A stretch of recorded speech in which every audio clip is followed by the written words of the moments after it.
जय हिंद दोस्तों, मैं कन्हैया कुमार एक बार फिर से आपका जीके प्लान पे स्वागत करता हूं। और देखिए कि ये ईडूटेरिया का पहला फुल लेंथ टेस्ट है, तो इसे हम लोग देखेंगे लोग। तो चलिए देखा जाए। तो देखिए कि पहला क्वेश्चन इसमें पूछा जा रहा है, वामन अवतार की चर्चा सबसे पहले किस वैदिक साहित्य में मिलता है? तो इसका राइट आंसर आपका ऋग्वेद हो जाएगा। तो ऑप्शन नंबर आपका ए सही है इसका। देखिए कि वामा अवतार की चर्चा प्राचीनतम स्रोत ऋग्वैदिक काल है या ऋग्वेद में है। वामन अवतार भगवान वामस श्री हरि के पहले ऐसे अवतार थे जो मानव रूप में प्रकट होते थे, और उनके पिता कश्यप ऋषि एवं माता अदिति थी। तो ये आप याद रखेगा। और ऋग्वेद के कई मंत्रों में भगवान विष्णु के त्रिविक्रम रूप का वर्णन मिलता है, जिसमें 3 पगों के द्वारा ये पूरे ब्रह्मांड को मापे थे। तो इसमें आपका वर्णन मिलता है, तो ये याद रखेगा। अगर वेद का बात किया जाए तो 4 वेद है, जिसमें सबसे प्राचीन वेद ऋग्वेद है। उसके बाद आपका यजुर्वेद आ जाएगा, फिर सामवेद आ जाएगा, और उसके बाद अथर्ववेद आ जाएगा। तो आगे मिलेगा तो और डिटेल में देखा जाएगा। चलिए दूसरा का क्वेश्चन इसमें मिलान करने के लिए दिया गया है। सूची 1 को सूची 2 से मिलान करना है, और इसमें देखिएगा कि आपका दर्शन और उनके परिवर्तन दिया गया है, यानी परिवर्तक कौन थे उसके, तो ये बताना है। तो देखिए कि आपका पहला में दिया गया है न्याय दर्शन, और न्याय दर्शन ये आपका गौतमी या गौतम हो जाएंगे, तो एक का आपका 4 हो जाएगा। तो एक का 4, तो ये आपका कट गया दोनों। और देखिए कि योग, तो योग तो आप जानते ही हैं कि ये पतंजलि हो जाएंगे। पूर्व मीमांसा देखिए कि आपका जैमिनी हो जाएंगे, और उत्तर मीमांसा यानी कि बादरायण हो जाएंगे। तो ये अब देखिए कि एक का आपका 4 और बी का आपका 3 हो जाएगा। तो ये भी सॉरी, बी का आपका 1 हो जाएगा, तो ये कट गया। और सी का आपका 3 और डी का आपका 2 हो जाएगा। एक चीज़ हम आपको बताते हैं, देखिएगा। पूर्व मीमांसा और उत्तर मीमांसा याद करने का बहुत आसान तरीका है। देखिए, पूर्व मतलब पहले होता है, और उत्तर मतलब क्या होता है, बाद। तो बाद रायन यानी कि बाद का मीमांसा, तो ये आसानी से आप याद हो जाएगा। और एक याद हो जाएगा तो दूसरे का भी याद हो जाएगा, पूर्व मीमांसा यानी कि जैमिनी। तो ये याद रखिएगा, तो ऑप्शन नंबर आपका सी सही हो जाएगा। और देखिएगा कि 6 कुल दर्शन मिलता है, इसके अलावा एक आपका सांख्य दर्शन हो जाएगा। तो सांख्य दर्शन के प्रतिपादक कौन किए थे, तो कपिल मुनि के द्वारा किया गया था, तो कपिल याद रखिएगा। और छठा देखिएगा कि आपका वैशेषिक दर्शन हो जाएगा। तो वैशेषिक दर्शन किनके द्वारा ये दिया गया था, तो ये आप याद रखिएगा, महर्षि कणाद हो जाएंगे। तो ये आपका 6 दर्शन हो गया, तो 6 दर्शन याद रखना है। अगला क्वेश्चन पूछा जा रहा है, तीसरा का नंबर क्वेश्चन है, निम्नलिखित कथनों पर विचार करना है और उपयुक्त में से कौन सा कथन सही है, तो ये सही कथन बताना है। तो देखिए कि पहला में दिया गया है, मौर्य काल में निःशुल्क श्रम और बेगार की प्रथा विद्यमान थी। ये आपका एकदम सही है। मौर्य काल में शादी विवाह उत्सव के अवसर पे एक विशेष कर लिया जाता था, जिसे प्रणय कहा जाता था। ये आपका गलत हो जाएगा। देखिए कि मौर्य काल में निःशुल्क श्रम एवं बेगार की प्रथा तो था, और शादी विवाह के उत्सव पे कोई कर नहीं लिया जाता था, तो ये आपका गलत हो जाएगा। मौर्य काल में ब्रह्मदेव एक कर मुक्त दान में दिए जाने वाला था भूमि, तो ये आपका सही है। मौर्य काल में बलि एक प्रकार का भू राजस्व था, ये भी आपका सही है। तो देखिए कि 1, 3 और 4 सही हो जाएगा। तो ऑप्शन नंबर आपका सी में दिया गया है, तो राइट आंसर सी सही है। अगला क्वेश्चन है, रिक्त स्थान की पूर्ति विकल्प में दिए गए उचित शब्द के आधार पे कीजिए। तो यहाँ पे क्या भरना है, देखिए यहाँ पे दिया है, डैश ने समुद्रगुप्त को भारत का नेपोलियन कहा है। तो समुद्रगुप्त को भारत का नेपोलियन किसने कहा है, तो इसका राइट आंसर आपका हो जाएगा विसेंट आर्थर स्मिथ। ये आपका इतिहासकार हैं, तो ऑप्शन नंबर आपका बी सही हो जाएगा।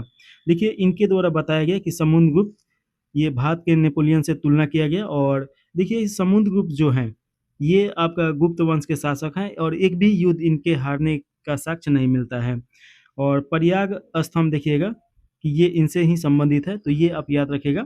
इलाहाबाद स्तंभ, या अब इलाहाबाद का नाम बदल गया है प्रयाग, तो प्रयाग स्तंभ बोला जाएगा। और देखिए कि बीना बजाते हुए इनका सिक्के पे चित्र मिला है, तो इससे पता चलता है कि ये संगीत प्रेमी भी थे। तो यहाँ से क्वेश्चन आपका पूछता है। और अगर देखिए कि कब से कब तक थे, तो ये 325 ईस्वी से लेके 375 ईस्वी तक शासन किए हैं, तो 50 वर्षों तक लंबा इनका शासनकाल मिलता है। अगला क्वेश्चन देखिएगा, चौथा के बाद 5वां नंबर क्वेश्चन। इसमें पूछा जा रहा है कि संगम काल में खेतों में काम करने वाले मजदूरों को क्या कहा जाता था। तो इसका राइट आंसर आपका हो जाएगा कडेसियर बोला जाता था। तो ऑप्शन नंबर आपका डी सही हो जाएगा। संगम काल में खेतों में जो मजदूरी करता था उसे कडेसियर बोला जाता था। तो ऑप्शन नंबर डी सही है। और अगला क्वेश्चन इसमें पूछा जा रहा है, एक तरफ कथन दिया गया है और एक तरफ कारण दिया गया है। तो कथन में देखिएगा,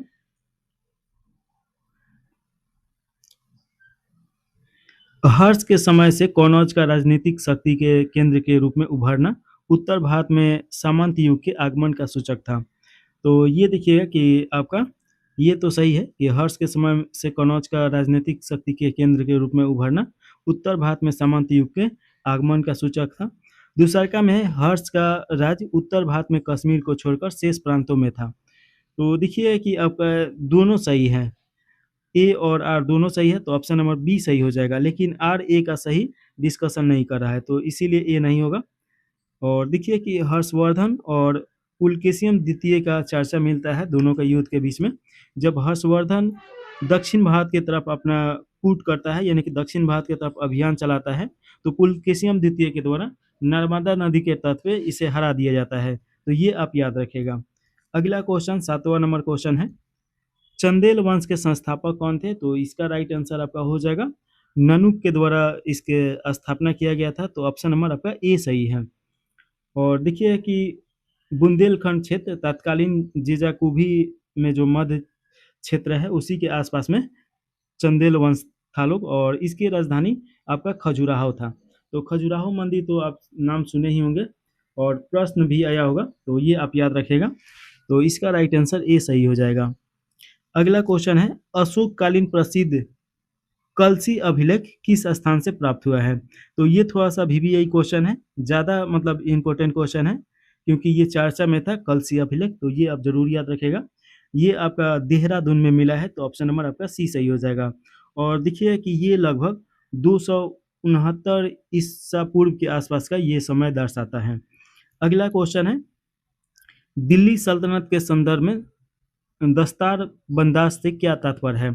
तो इसका राइट आंसर आपका हो जाएगा, ये आपका उलेमा होते थे, तो ऑप्शन नंबर आपका बी सही हो जाएगा। देखिए कि दिल्ली सल्तनत में ऊंचे धार्मिक और न्यायिक पदों पर बैठे व्यक्तियों को उलेमा कहा जाता था और सामूहिक रूप से दस्तार बंदाज कहा जाता था। तो ये आप याद रखिएगा।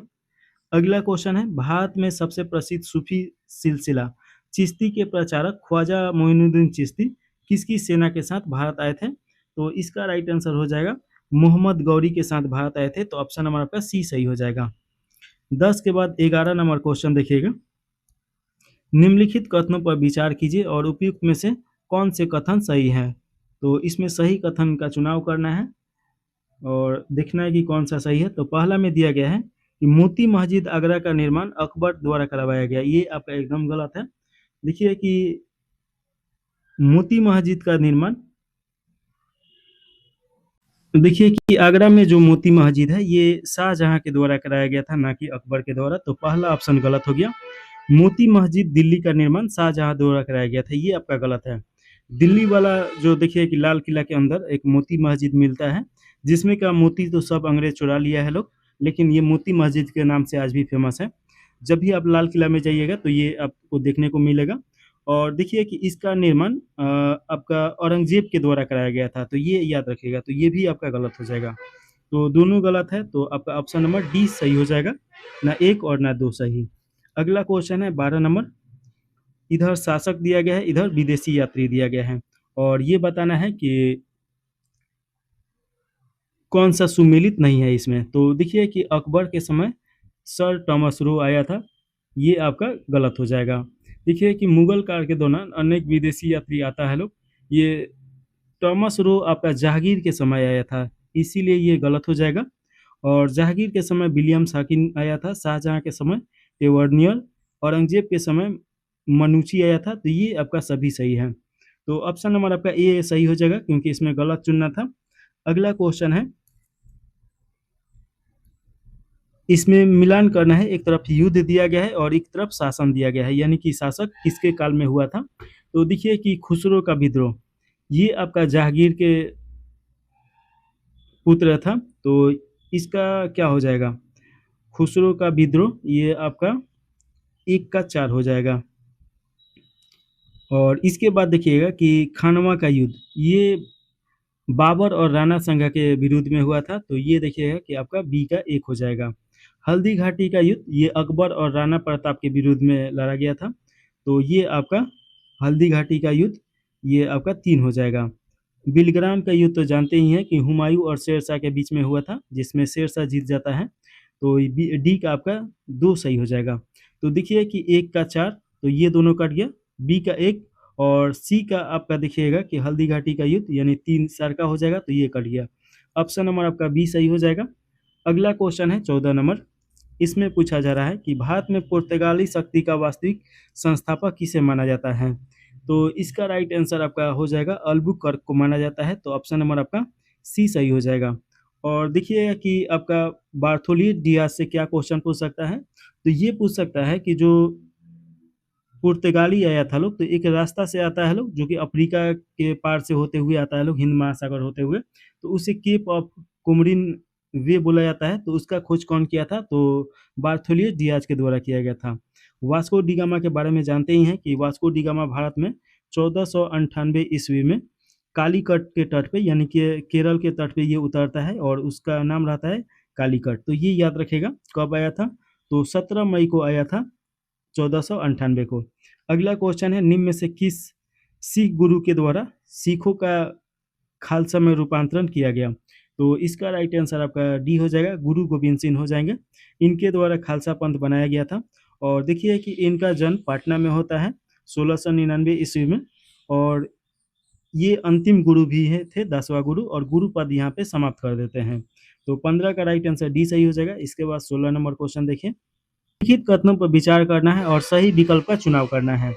पहला में दिया गया है चंपारण सत्याग्रह भारत में महात्मा गांधी का पहला अखिल भारतीय जन विद्रोह था, जो एक सफल सत्याग्रह था, ये आपका गलत हो जाएगा। देखिए कि ये अखिल भारतीय जन विद्रोह नहीं था, ये आपका फोकस था चंपारण पे। और देखिए कि बिहार के एक हिस्सा पे फोकस था, तीन कठिया प्रणाली पे ये फोकस था। और थोड़ा सा इसके बारे में डिटेल में समझा जाए तो देखिए कि जब इलाहाबाद में कांग्रेस का अधिवेशन हो रहा था, तो उस समय राजकुमार शुक्ल जो कि चंपारण के एक स्थानीय नेता थे, तो ये जाते हैं और गांधी जी से चंपारण आने का आग्रह करते हैं। तो चंपारण में समस्या क्या था कि तीन कठिया प्रणाली यहाँ पे चलता था, यानी कि 1/3 का हिस्सा पे नील का खेती करना अनिवार्य कर दिया था लोग। ये इसके कारण क्या होता था कि वहाँ का जो मिट्टी है वो उर्वरक बनते जा रहा था, यानी अनउपजाऊ, जिसके कारण आपका किसान बहुत ज़्यादा परेशान था लोग। और साथ में देखिए कि सिंथेटिक कलर आने के कारण नील का जो बिक्री था वो भी विदेश में नहीं हो रहा था। तो इसके कारण गांधी जी यहाँ पे आते हैं। हालांकि ये एक सफल सत्याग्रह रहता है, और देखिए कि 1917 में ये हुआ है, तो ये आप याद रखिएगा। ये सफल सत्याग्रह था पहला गांधी जी का, लेकिन अखिल भारतीय नहीं था, इसीलिए ये गलत हो गया। दूसरा का देखिए कि खेरा सत्याग्रह का संबंध कर माफी से था, ये आपका एकदम सही है। और अहमदाबाद मिल हड़ताल में गांधी जी ने उपवास का प्रयोग किया था, ये भी आपका सही है। देखिए कि अहमदाबाद जो मिल हड़ताल था उसके जो मजदूर थे वो हड़ताल किए थे लोग, क्योंकि प्लेग होने के कारण मजदूरों को मजदूरी में भी काटा गया था और उनको बोनस भी नहीं दिया जा रहा था। तो 2 और 3 सही हो जाएगा, तो ऑप्शन नंबर इसका राइट आंसर बी सही है। अगला क्वेश्चन है 17 नंबर, इसमें मिलान करना है। पहला में देखिए कि काल मिलान नहीं करना है, काल अनुक्रमण व्यवस्थित करना है। तो इसमें आपको बताना है कोलाचेल का युद्ध कब हुआ था, तो ये आपका 1741 में हुआ था।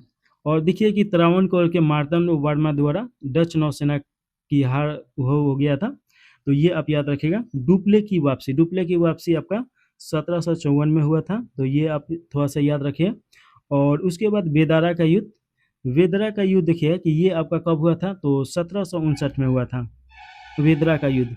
इसमें देखिए कि अंग्रेजों के द्वारा फ्रांसीसियों का हरा दिया जाता है। अगला पेरस की संधि, ये 1763 में हुआ था। तो इस प्रकार आप देखिए कि इसे सजा सकते हैं। अब तो ये सभी हम लिख दिए हैं, तो इसका राइट आंसर आपका कौन सा हो जाएगा? तो सबसे पहले आपका 1 आएगा, फिर 2, फिर 3, फिर 4, तो ऑप्शन नंबर आपका ए सही हो जाएगा। अगला क्वेश्चन है 18 नंबर, वहाबी आंदोलन के संबंध में निम्नलिखित कथनों पर विचार करना है और उपयुक्त में से सही कथन का चुनाव करना है। तो पहला में दिया गया है, यह एक इस्लामी पुनः उत्थानवादी आंदोलन था जो अरब के अब्दुल्ला वहाब की शिक्षाओं से प्रेरित था, एकदम सही है।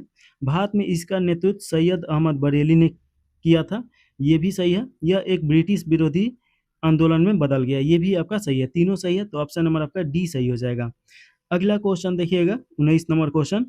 दक्षिण भारत में सामाजिक धार्मिक सुधार आंदोलन के संदर्भ में निम्नलिखित कथनों पर विचार करना है और इसमें गलत उत्तर का चुनाव करना है। पहला में दिया गया है कि जस्टिस पार्टी मद्रास के ब्राह्मण अभिजात वर्ग से जुड़ी हुई थी। जस्टिस पार्टी की स्थापना देखिए कि 1916 में होता है और टी.एम. नायर, नटेशा मल्लुदार और पी. त्यागराजी चेट्टी ने की थी। मद्रास के गैर ब्राह्मण सम्भ्रांत वर्गों का ये प्रतिनिधि करती थी। तो ये ब्राह्मण अभिजात से संबंधित नहीं था, ये ब्राह्मणों के खिलाफ ये पार्टी बना था, क्योंकि मंदिर प्रवेश नहीं करने दिया जा रहा था, छुआछूत बहुत ज़्यादा था, तो इसको लेके समाप्त करने के लिए। दूसरा में दिया गया है बाईकुम सत्याग्रह निम्न जातियों को बाईकुम महादेव मंदिर में प्रवेश का अधिकार दिलाने में सफल रहा। इसका देखिए कि त्रावणकोर में हुआ बाईकुम आपका सत्याग्रह 1924 से लेकर 25 के बीच में ये होता है और निम्न जातियों को मंदिर में प्रवेश का अधिकार दिलाना इसका उद्देश्य नहीं था, बल्कि मंदिर के आसपास के सार्वजनिक स्थानों के उपयोग के बारे में अपने अधिकार को मनवाना था। तो ये आपका इस प्रकार गलत हो जाएगा और देखिए कि ये भी गलत है, तो दोनों गलत है, तो ऑप्शन नंबर आपका कौन सा हो जाएगा? इसमें गलत ही पूछ रहा है, तो ऑप्शन नंबर सी सही हो जाएगा। अगला क्वेश्चन है 20 नंबर क्वेश्चन। इसमें पूछा जा रहा है कि लॉर्ड लिटन के कार्यकाल 1776 से लेकर 80 के दौरान अपनाई गई फॉरवर्ड पॉलिसी का तात्पर्य है। तो फॉरवर्ड पॉलिसी का तात्पर्य क्या है? तो इसका राइट आंसर हो जाएगा रूस के प्रभाव का मुकाबला करने के लिए अफगानिस्तान के प्रति एक आक्रामक नीति, जिसके परिणाम स्वरूप दूसरा आंग्ल अफगानिस्तान युद्ध हुआ। तो ऑप्शन नंबर आपका बी सही हो जाएगा। 20 के बाद 21 नंबर क्वेश्चन है। इसमें पूछा जा रहा है, एक तरफ देखिए कि निम्नलिखित आंग्ल मैसूर युद्धों के उनके परिणाम और संधियों से मिलान कीजिए। एक तरफ युद्ध दिया गया है, एक तरफ उसका परिणाम दिया गया है, तो इसमें मिलान करना है। तो चलिए मिलान कीजिए। आंग्ल प्रथम मैसूर युद्ध, ये आपका मद्रास के संधि के साथ खत्म होता है और देखिए कि आंग्ल प्रथम मैसूर युद्ध आपका 1767 से 69 तक चला। उसके बाद देखिए कि द्वितीय आंग्ल मैसूर युद्ध जो 1780 से लेकर 84 तक चलता है, तो ये आपका हो जाएगा मंगलौर के संधि के साथ ये समाप्त होता है। और देखिए कि इसमें आपका हैदर अली की मृत्यु हो जाता है, उसके स्थान पे उनका बेटा टीपू सुल्तान शासक बनता है। तो देखिए तीसरा आंग्ल मैसूर युद्ध 1790 से लेकर 92 के बीच में ये हुआ और इसमें श्रीरंगपट्टनम का संधि होता है। और देखिए कि चौथा आंग्ल मैसूर युद्ध, इसमें टीपू सुल्तान की मृत्यु हो जाता है, तो यहाँ पे आपका कोई भी संधि नहीं होगा। तो एक का आपका 2, तो एक का 2 देखिए ये कट गया, ये कट गया। बी का आपका 3 हो जाएगा, तो ये कट गया, तो ऑप्शन नंबर ए सही हो जाएगा। अगला क्वेश्चन देखिएगा 22 नंबर क्वेश्चन है। इसमें पूछा जा रहा है थियोसोफिकल सोसाइटी की स्थापना यद्यपि पश्चिम में हुई थी, तथापि उसने विरोधाभासी रूप से भारतीय पुनरुत्थानवाद में योगदान दिया। निम्नलिखित में से कौन सा विकल्प इस विरोधाभास की सर्वोत्तम व्याख्या करता है? तो इसका राइट आंसर हो जाएगा पश्चिमी भौतिकवाद पर पूर्ण धार्मिक परंपराओं की दार्शनिक और आध्यात्मिक श्रेष्ठता को स्थापित करके इसने शिक्षित भारतीयों को अपनी विरासत पर गर्व करने और उसे पुनः जीवित करने का आत्मविश्वास प्रदान किया। तो ये आपका सही हो जाएगा। देखिए कि थियोसोफिकल सोसाइटी के द्वारा बहुत सारा किताब का अनुवाद भी कराया गया, जो संस्कृत में था या अदर भाषा में था, उसे इंग्लिश में कराया गया, तो आम व्यक्ति भी उसे पढ़ सकता था लोग। अगला क्वेश्चन हो जाएगा 22 के बाद 23 नंबर क्वेश्चन। इसमें पूछा जा रहा है इंडिया हाउस 1905 के बारे में निम्नलिखित में से कितने कथन सही है? तो इसका राइट आंसर आपका देखिएगा कितने कथन सही है। तो पहला में दिया गया है कि लंदन में श्यामाजी कृष्ण वर्मा द्वारा स्थापित किया गया था, एकदम सही है। द इंडियन सोशियोलॉजिस्ट नामक पत्रिका प्रकाशित किया गया, ये भी सही है। यह यूरोप में भारतीय छात्रों के बीच ब्रिटिश विरोधी क्रांतिकारी गतिविधियों का केंद्र बन गया, ये भी सही है। तो 1, 2, 3 आपका सही हो जाएगा। तो इसमें राइट आंसर सी सही है, तीनों सही है। अगला क्वेश्चन में देखिएगा 23 के बाद 24 नंबर क्वेश्चन है और इम्पोर्टेंट क्वेश्चन है कुमागाटा मारू घटना जो 1914 से संबंधित है। इसमें बताना है कि ये किससे संबंधित है। तो देखिएगा कि एक जहाज रहता है जिसमें मुख्य रूप से पंजाबी सिख यात्री सवार थे और कनाडा में प्रवेश करने से वंचित कर दिया जाता है और भारत वापस भेज दिया जाता है। और देखिए कि भारत वापसी के बाद जब उतरता है लोग, तो बहुत सारा व्यक्ति बीमारी के कारण और बहुत सारा व्यक्ति का जो अंग्रेज था लोग, उनके गोलियों से मारे जाते हैं लोग। तो ये आपका ऑप्शन नंबर बी सही हो जाएगा। अगला क्वेश्चन है 25 नंबर, सूची 1 को सूची 2 से मिलान करना है। इधर आपका समाचार पत्र या पत्रिका दिया गया है, इधर संस्थापक और संपादक दिया गया है। तो इसमें आपका मिलान करना है, तो देखिएगा, चलिए मिलान कीजिए। पहला में दिया गया है संवाद कौमुदी। संवाद कौमुदी देखिए कि एक इसके संस्थापक राजा राम मोहन राय थे, तो एक का आपका 3 हो जाएगा, तो ये कट गया और ये कट गया। उसके बाद देखिए कि वॉइस ऑफ इंडिया, ये आपका दादा भाई नौरोजी के द्वारा, और तलवार देखिए कि वीरेंद्र नाथ चट्टोपाध्याय के द्वारा। तो एक का आपका 3 और बी का आपका 2 हो जाएगा।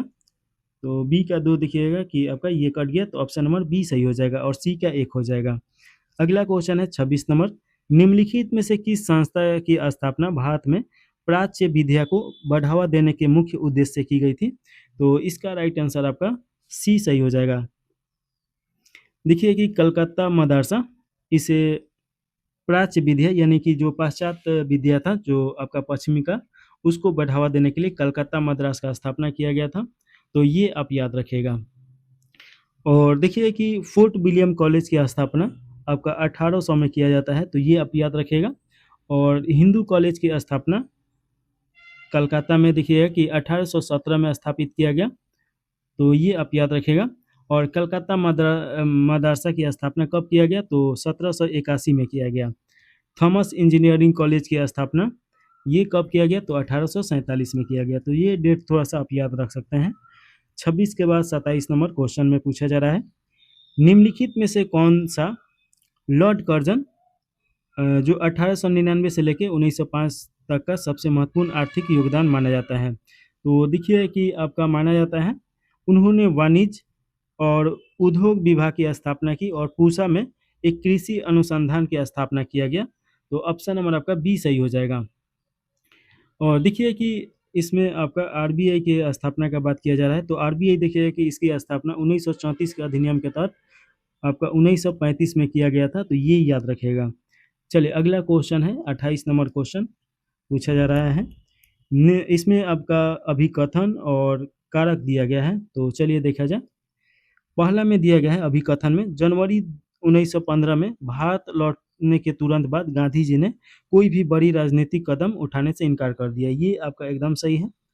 गांधी जी के राजनीतिक गुरु गोपाल कृष्ण गोखले ने उन्हें सलाह दी कि कोई भी राजनीतिक कदम उठाने से पहले वो पूरे भारत का भ्रमण करें और देश को समझें। ये भी आपका एकदम सही है। और इसका देखिएगा कि कारण भी था अभिकथन का, तो राइट आंसर ए सही हो जाएगा। और यहाँ पे देखिए कि गोपाल कृष्ण गोखले इनके राजनीतिक गुरु रहते हैं, और जब ये बोलते हैं कि भारत भ्रमण कीजिए, तो गांधी जी के द्वारा 2 सालों तक ट्रेन से पैदल ऐसे घुमा गया पूरा भारत और भारत को समझा गया। तो ये आपका याद रखिएगा। अगला क्वेश्चन है 28 के बाद 29 नंबर क्वेश्चन, और इसमें पूछा जा रहा है,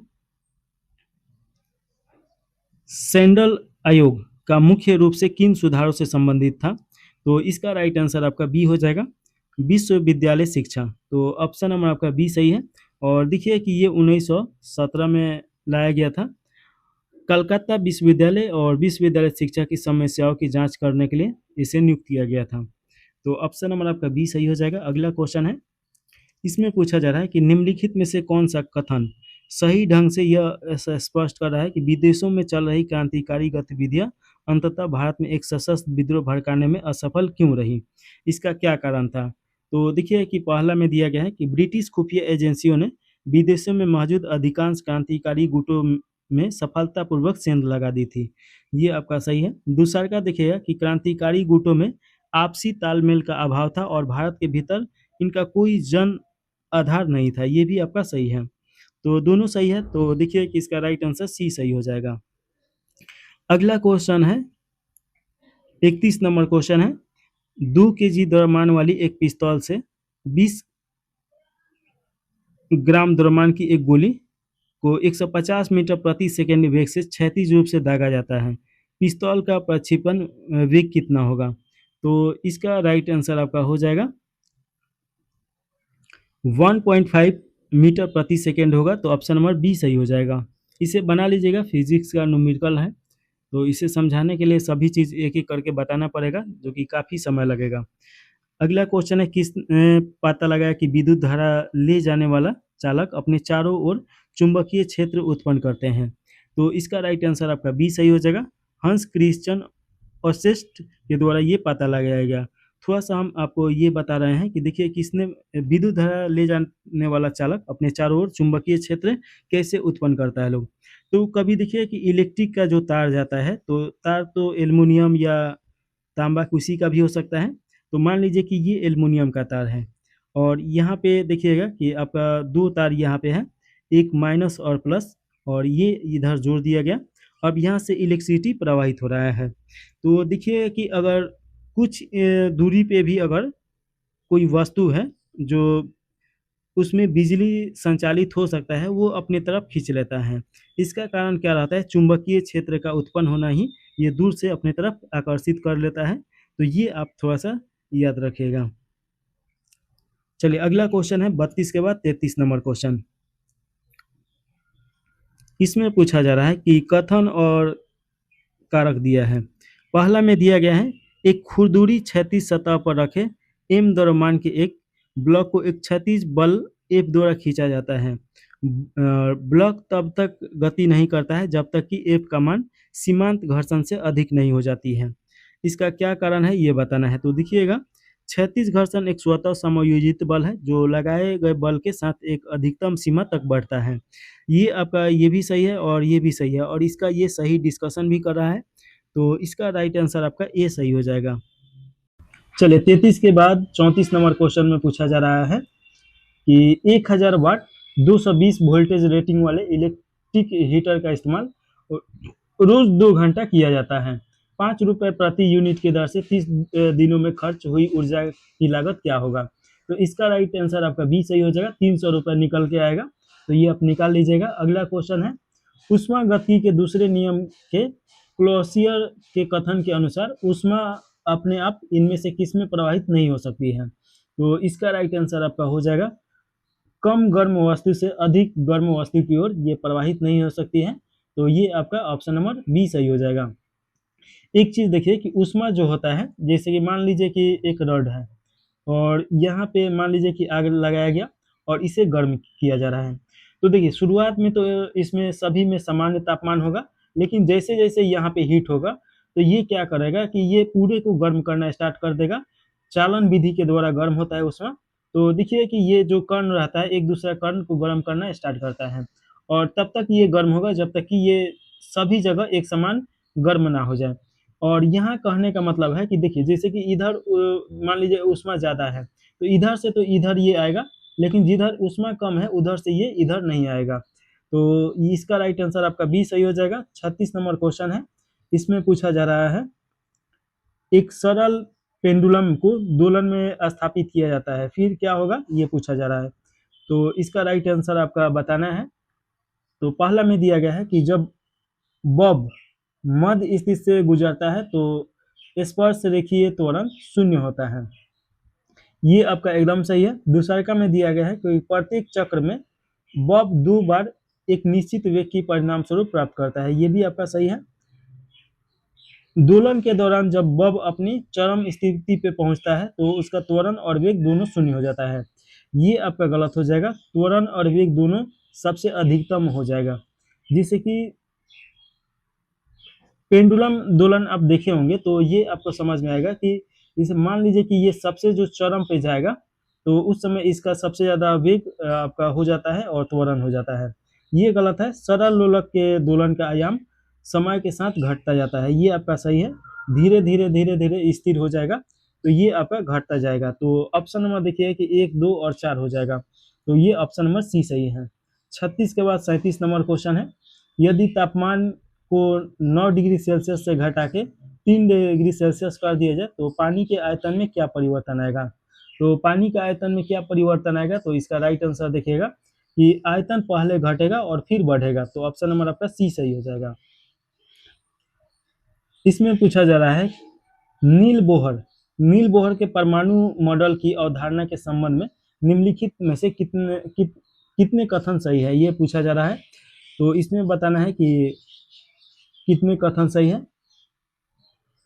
पहला में दिया गया है इलेक्ट्रॉन नाभिक के चारों ओर अनियमित कक्षाओं में घूमते हैं और लगातार अपनी ऊर्जा खोते हैं। तो पहला में दिया गया कि लगातार अपनी ऊर्जा खोते हैं, ये आपका गलत हो जाएगा।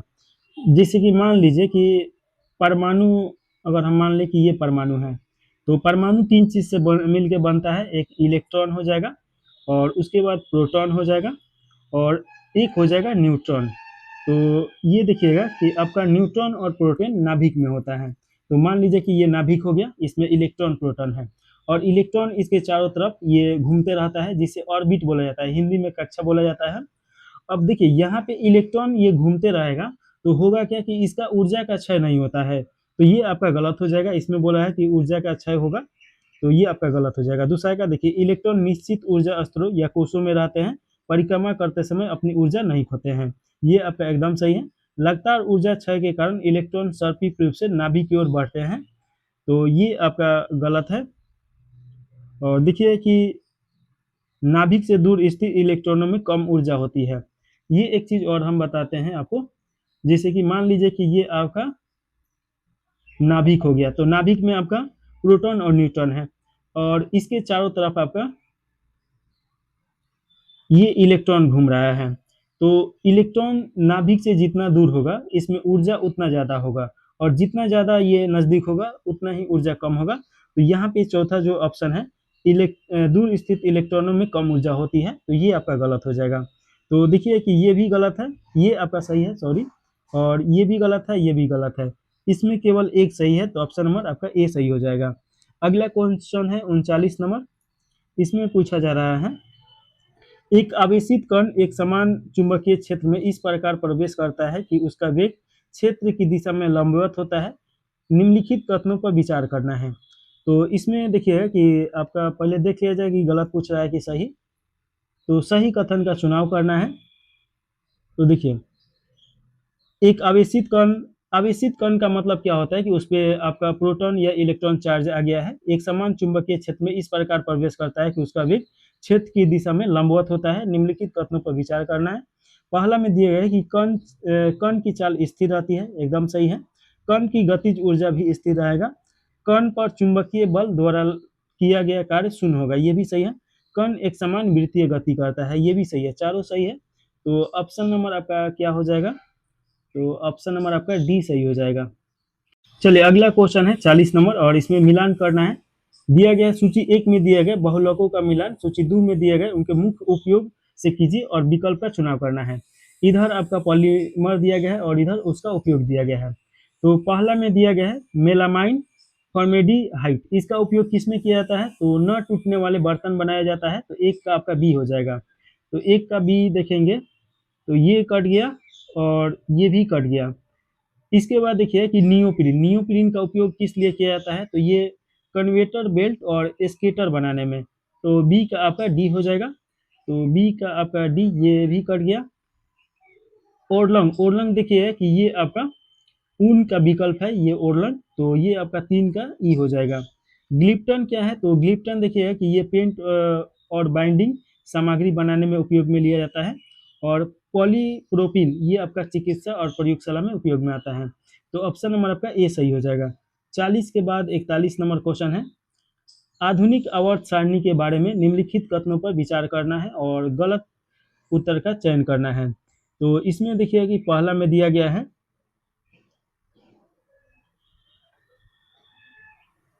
इसमें गलत उत्तर का चयन करना है। पहला में दिया गया एक ही समूह के तत्वों में बैलेंस इलेक्ट्रॉन की संख्या समान होती है, ये आपका सही है।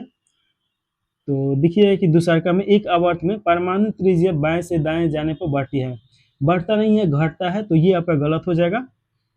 एक आवर्त में बाएं से दाएं जाने पर इलेक्ट्रॉन बंधुता आमतौर पर अधिक ऋणात्मक हो जाती है, ये आपका सही है।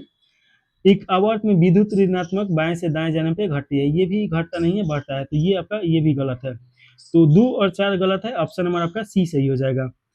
अगला क्वेश्चन है 41 के बाद 42 नंबर क्वेश्चन, धातुओं की निष्कर्षण के बारे में निम्नलिखित कथनों पर विचार करना है और उपयुक्त में से कौन सा गलत है ये बताना है। तो इसका राइट आंसर देखिएगा, पहला में दिया गया है हेमेटाइट से लोहा निकालने की प्रक्रिया में सिलिका को कैल्शियम सिलिकेट के रूप में हटाने के लिए चूना पत्थर मिलाया जाता है।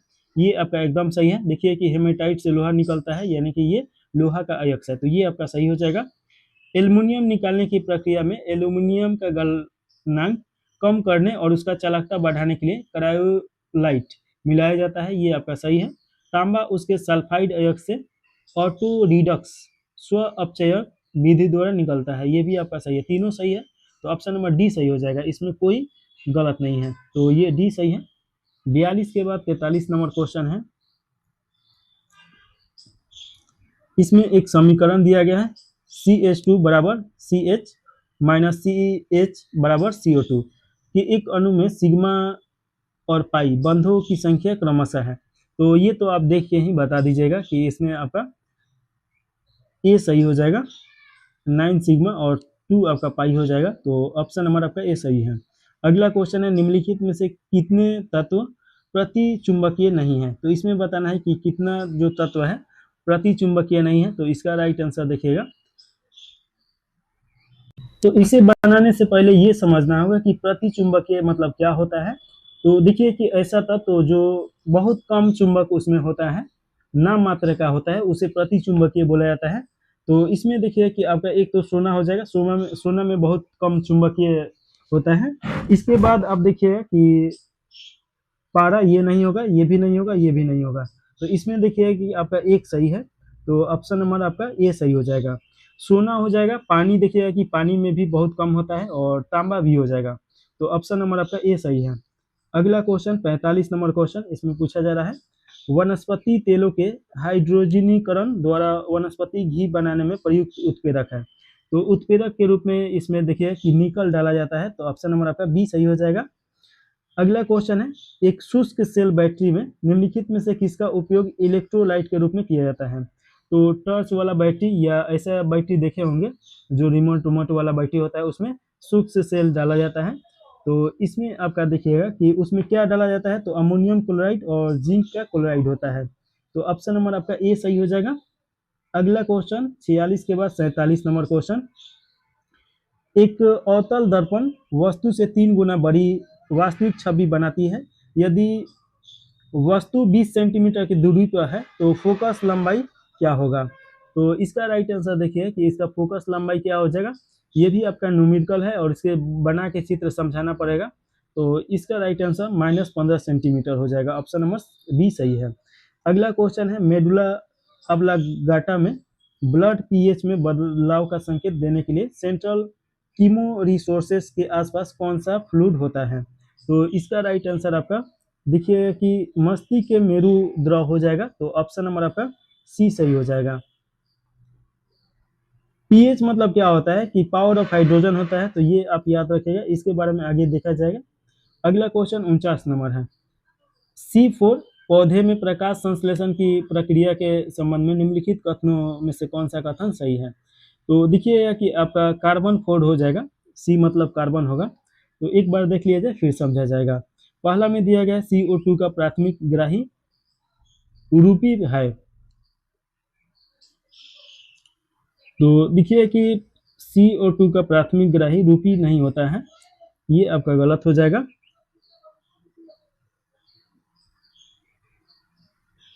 ये आपका पेट होता है, रूपी नहीं होता है, पेट होता है, जिसे फास्फोएनोप्लाइटिवेट बोला जाता है, तो ये आपका गलत हो जाएगा। पहला स्थिर उत्पाद ऑक्सीजैलोक्सिएटिक अम्ल है, ये आपका सही है। कार्बन 4 पौधे में क्रोइज एनाटोमी होते हैं, एकदम सही है। C4 पौधे में प्रकाश श्वसन नगण्य होता है, ये भी आपका सही है, तो तीनों सही है, 2 3 4, तो ऑप्शन नंबर आपका सी सही हो जाएगा। अगला क्वेश्चन पूछा जा रहा है इनमें से किसे मनुष्य में प्राकृतिक पेसमेकर के रूप में जाना जाता है। तो प्राकृतिक पेसमेकर के रूप में किसे जाना जाता है ये पूछा जा रहा है, तो इसे S1 नोड के नाम से जाना जाता है, तो ऑप्शन नंबर आपका बी सही हो जाएगा। देखिए कि साइनोएंट्रियल नोड दाहिने एट्रियम में सुपरियम वेना काव के खुलने की जगह के पास होता है, और देखिए कि यह नोड नेचुरल पेसमेकर है और ये इलेक्ट्रिक पंप के तहत काम करता है, जिसके कारण धड़कन से आपका पंप होने के बाद रक्त शुद्ध होता है और ऑक्सीजन पूरे शरीर में पहुंचता है। तो ऑप्शन नंबर आपका बी सही हो जाएगा। इनमें से कौन कोशिका मध्यस्थ प्रतिरक्षा को संचालित करता है? तो इसका राइट आंसर देखिएगा कि आपका हो जाएगा टी लिम्फोसाइट हो जाएगा। तो ऑप्शन नंबर आपका बी सही है। निम्नलिखित वैज्ञानिकों का उनकी वर्गीकरण प्रणालियों से मिलान करना है। तो इसमें मिलान करके बताना है कि कौन सा सही है। तो देखिए कि पहला में अरस्तु दिया गया है। तो अरस्तु किसके खोजकर्ता हैं? तो ये आपका हो जाएगा दो जगत प्रणाली यानी पौधे और जंतु के खोजकर्ता के रूप में अरस्तु को जाना जाता है। तो ये आपका देखिएगा अरस्तु, लिनियस, बेथम, हुपर, एगर, विक्टियर दिया गया है। तो सभी को देखना पड़ेगा। तो अरस्तु का एक का आपका ई हो जाएगा। तो देखिए कि ये कट गया, ये कट गया और ये भी कट गया।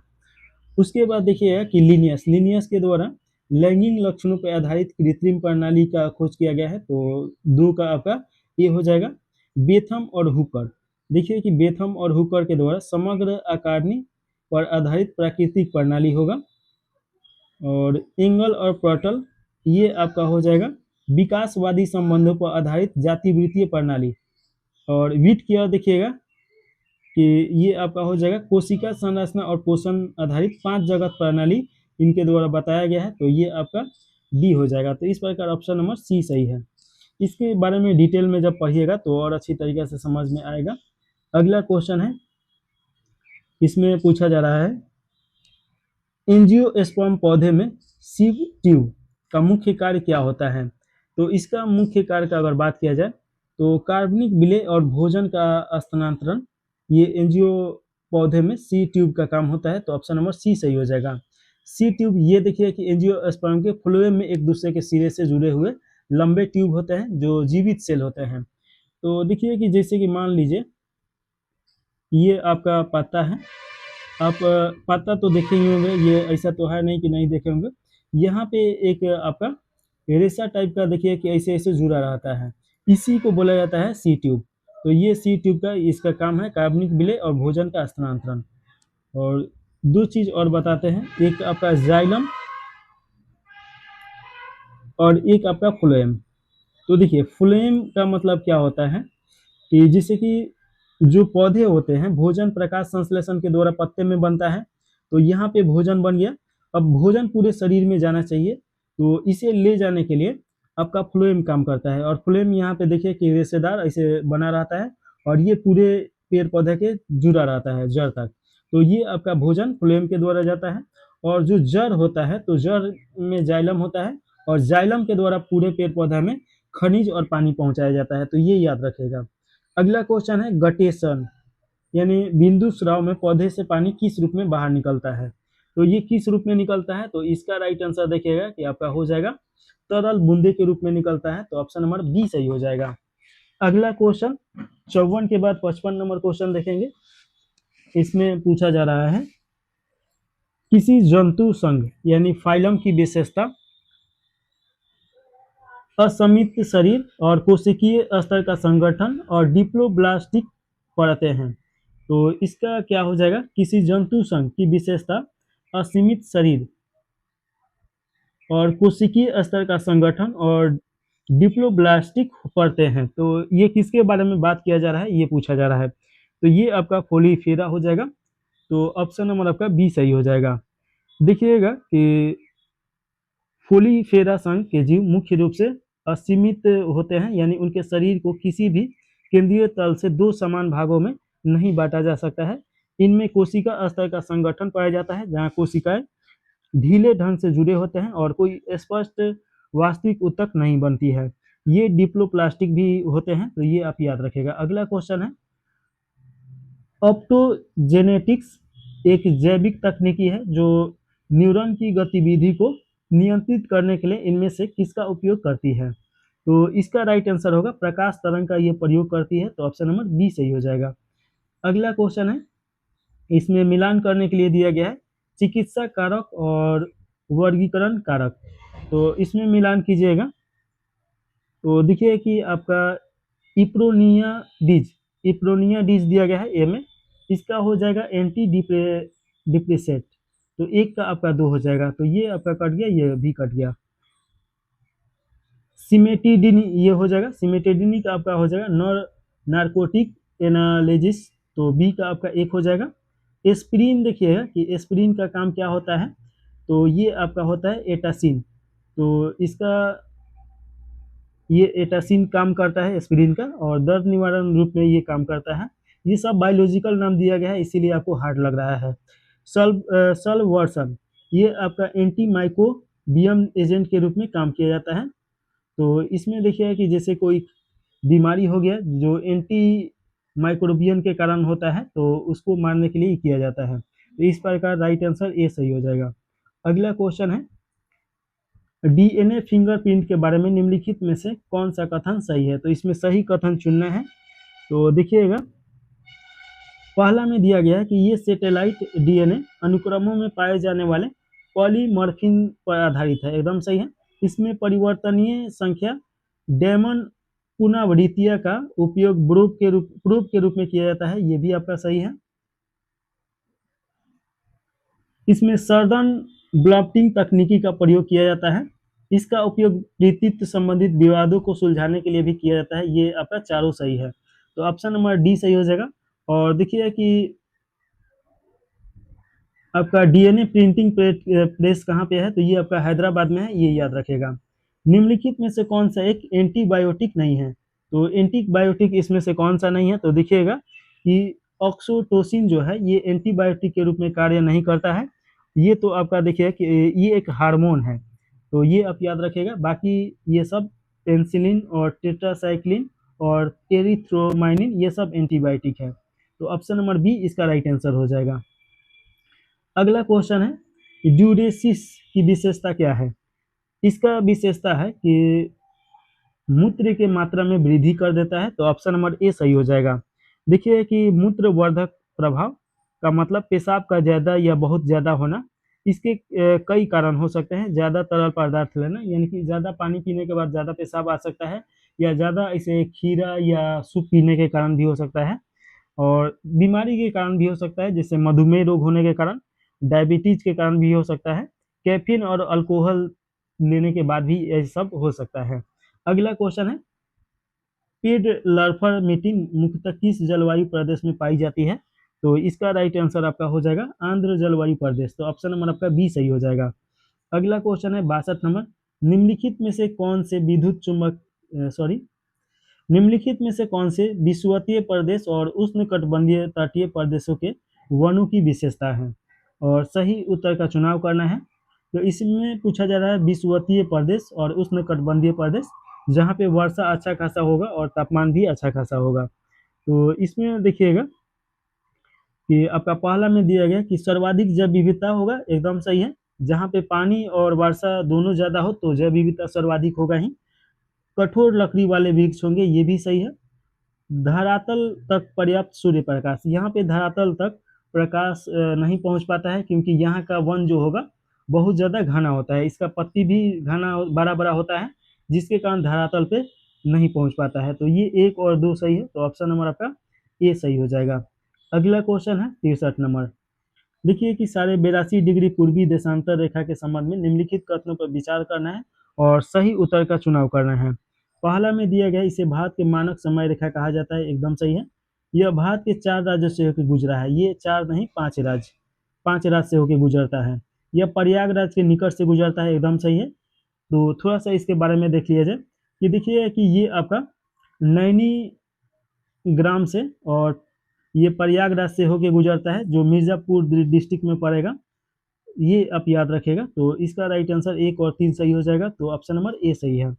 63 के बाद अगला क्वेश्चन है 64 नंबर, निम्नलिखित में से कौन सा कथन छोटा नागपुर के पठार से संबंधित नहीं है, तो ये बताना है कि कौन सा संबंधित नहीं है। तो पहला में दिया गया है दामोदर सबसे बड़ी नदी है, एकदम सही है। छोटा नागपुर का पठार ये आपका झारखंड हो जाएगा, और कुछ पश्चिम बंगाल का हिस्सा भी उसमें पड़ेगा। तो दामोदर नदी देखिए कि सबसे बड़ी नदी है, और दामोदर नदी को तो बंगाल का शुक्ल नदी के रूप में भी जाना जाता है। स्वर्ण रेखा दूसरी सबसे बड़ी नदी है, ये भी आपका सही है। और देखिए कि पाट भूमि अवसादी मैदान है, अवसादी मैदान नहीं है। अवसादी मैदान आपका जहाँ पे नदी प्रवाहित होता है और हर साल वहाँ पे बाढ़ आता है तो वहाँ पे बनेगा, तो ये आपका गलत हो जाएगा। पारसनाथ सबसे ऊंची चोटी है, ये आपका सही है। तो ऑप्शन नंबर आपका सी सही हो जाएगा, क्योंकि गलत इसमें चुनाव करना था। अगला क्वेश्चन है 2011 के जनगणना के अनुसार अनुसूचित जनजातियों का लिंग अनुपात कितना है। तो देखिए कि अनुसूचित जनजातियों का लिंग अनुपात 990 है, जबकि भारत का पूरा लिंग अनुपात देखा जाए तो 943 हो जाएगा। तो ये आप थोड़ा सा याद रखेगा। अगला क्वेश्चन है 66 नंबर। एक तरफ खनिज दिया गया है और एक तरफ खनिज संपदा दिया गया है, कौन सा इसमें सुमेलित नहीं है ये बताना है। तो इसमें देखिएगा कि पहला दिया गया है कोलार। कोलार आपका सोने के खान के लिए प्रसिद्ध है, जो कि कर्नाटक में है, एकदम सही है। दूसरा का दिया गया है बालाघाट, और देखिए कि बालाघाट तांबा के लिए ये जाना जाता है, छत्तीसगढ़, ये भी सही है। नेल्लौर चांदी के लिए, ये आपका गलत हो जाएगा, नेल्लौर आपका चांदी के लिए नहीं जाना जाता है। कालाहांडी मैग्नीज के लिए, ये आपका सही हो जाएगा। तो ऑप्शन नंबर सी इसका राइट आंसर है। अगला क्वेश्चन देखिएगा, भारतीय वन प्रबंधन संस्थान किस शहर में अवस्थित है। तो इसका राइट आंसर आपका हो जाएगा भोपाल में अवस्थित है। तो ऑप्शन नंबर आपका सी सही हो जाएगा। और इसकी स्थापना देखिए कि 1982 में किया गया था, तो ये आप याद रखेगा। सुलावेसी द्वीप किस देश में स्थित है। तो इसका राइट आंसर आपका हो जाएगा,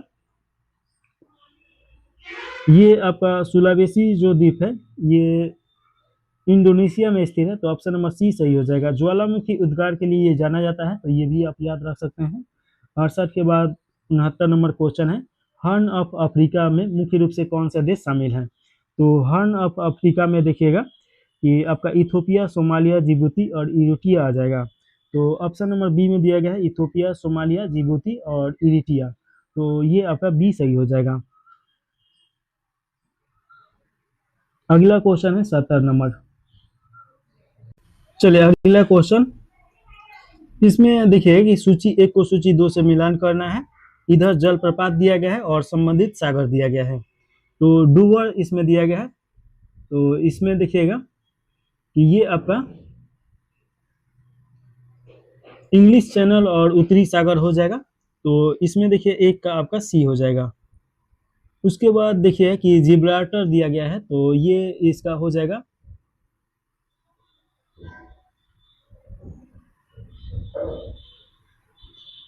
जिब्राल्टर का आपका हो जाएगा भूमध्य सागर एवं अटलांटिक महासागर हो जाएगा। तो बी का एक हो जाएगा। कर्ज ये आपका हो जाएगा अजो सागर और काला सागर। और बोनीफेसियो हो जाएगा आपका टेरियन सागर और भूमध्य सागर हो जाएगा। तो ये आपका मिलान कीजिएगा। तो ऑप्शन नंबर आपका सी सही हो जाएगा। देखिए कि जो डोवर जल संधि है ये इंग्लैंड और फ्रांस के बीच में है और उसे अलग करता है। वहीं पे जिब्राल्टर संधि देखिएगा कि ये मोरक्को, स्पेन को अलग करता है। और बोनीफेसियो देखिएगा जल संधि, ये आपका किसको अलग करता है, तो इटली और फ्रांस को। कर्ज जल संधि यूक्रेन और रूस के बीच में है। तो कर्ज जल संधि ये आप जरूर याद रखेगा, ये आपका बना हुआ है न्यूज में। तो ऑप्शन नंबर आपका सी सही हो गया। अगला क्वेश्चन देखिए 71 नंबर क्वेश्चन। इसमें पूछा जा रहा है कि किसी राज्य के धन विधेयक के संदर्भ में निम्नलिखित में से कौन सा कार्य संवैधानिक रूप से अनुमेय है। तो इसमें देखिए पहला में दिया गया है कि राज्यपाल द्वारा धन विधेयक को राष्ट्रपति के विचाराधीन आरक्षित करना। तो ये आपका राइट आंसर हो जाएगा। बाकी राज्यपाल द्वारा धन विधेयक को पुनः विचार के लिए राज्य विधानसभा को वापस भेजना, ये आपका सभी गलत हो जाएगा। तो ऑप्शन नंबर आपका ए सही है। अगला क्वेश्चन है 72 नंबर। हाल ही में सर्वोच्च न्यायालय के किस निर्णय ने यह स्पष्ट कर दिया है कि कोई राज्यपाल राज्य विधानमंडल द्वारा पारित विधेयक को अनिश्चित काल तक अपने पास रोककर नहीं रख सकता है, जिससे राज्य विधान पर पूर्ण पॉकेट वीटो की संभावना प्रभावी रूप से समाप्त हो जाती है। तो इसका राइट आंसर आपका हो जाएगा पंजाब राज्य बनाम राज्यपाल के प्रधान सचिव। ये केस में ये आपका स्पष्ट कर दिया गया है। तो ऑप्शन नंबर बी सही हो जाएगा। अगला क्वेश्चन है 73 नंबर और इसमें पूछा जा रहा है निम्नलिखित में से किस संस्था को संवैधानिक रूप से यह अधिकार प्राप्त है कि वह किसी राज्य सरकार के सिविल सेवकों की भर्ती से संबंधित विवादों को सुलझाने के लिए विशेष रूप से एक प्रशासनिक अधिकरण अनुच्छेद 323 के ए के तहत स्थापित करे। ये आपका राइट आंसर हो जाएगा भारत की संसद। तो ये भारत के संसद के द्वारा किया जा सकता है, तो ऑप्शन नंबर आपका बी सही हो जाएगा। अगला क्वेश्चन देखिएगा, 74 नंबर क्वेश्चन है, नव अधिनियमित भारतीय न्याय संहिता के तहत किसी व्यक्ति को 2022 में किए गए एक कृत्य के लिए न्यायालय के समक्ष लाया जाता है। उस समय भारतीय दंड संहिता के तहत यह कृत्य होना अपराध नहीं था, लेकिन नई BSNL यानी कि नई भारतीय न्याय संहिता के तहत उसे स्पष्ट रूप से अपराध घोषित किया गया है।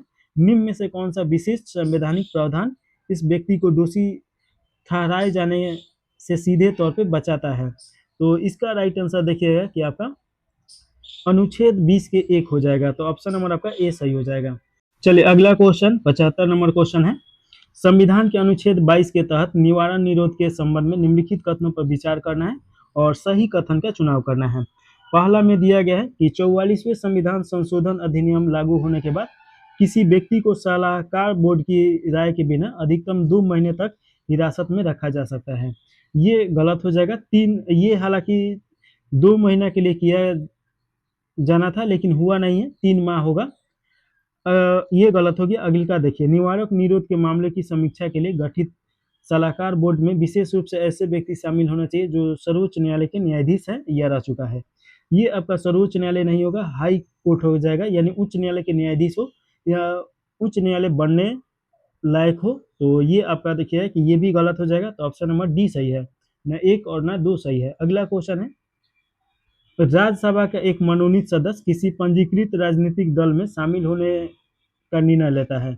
10वीं अनुसूची के तहत अयोग्यता से बचने के लिए सदस्य को औपचारिक रूप से राजनीतिक दल में शामिल होना होगा। तो देखिए कि आपका सदन में अपनी सीट ग्रहण करने के 6 महीने के भीतर शामिल होना होगा, तो ऑप्शन नंबर आपका बी सही हो जाएगा। अगला क्वेश्चन 76 के बाद 77 नंबर क्वेश्चन है, निम्नलिखित संवैधानिक और वैधानिक प्राधिकरणों पर विचार कीजिए और इसमें देखिए कि ऊपर सूचीबद्ध प्राधिकरणों में से किन्हें ठीक उसी तरह और ठीक उसी आधारों पर पद से हटाया जाता है जिस तरह सर्वोच्च न्यायालय के किसी न्यायाधीश को हटाया जाता है।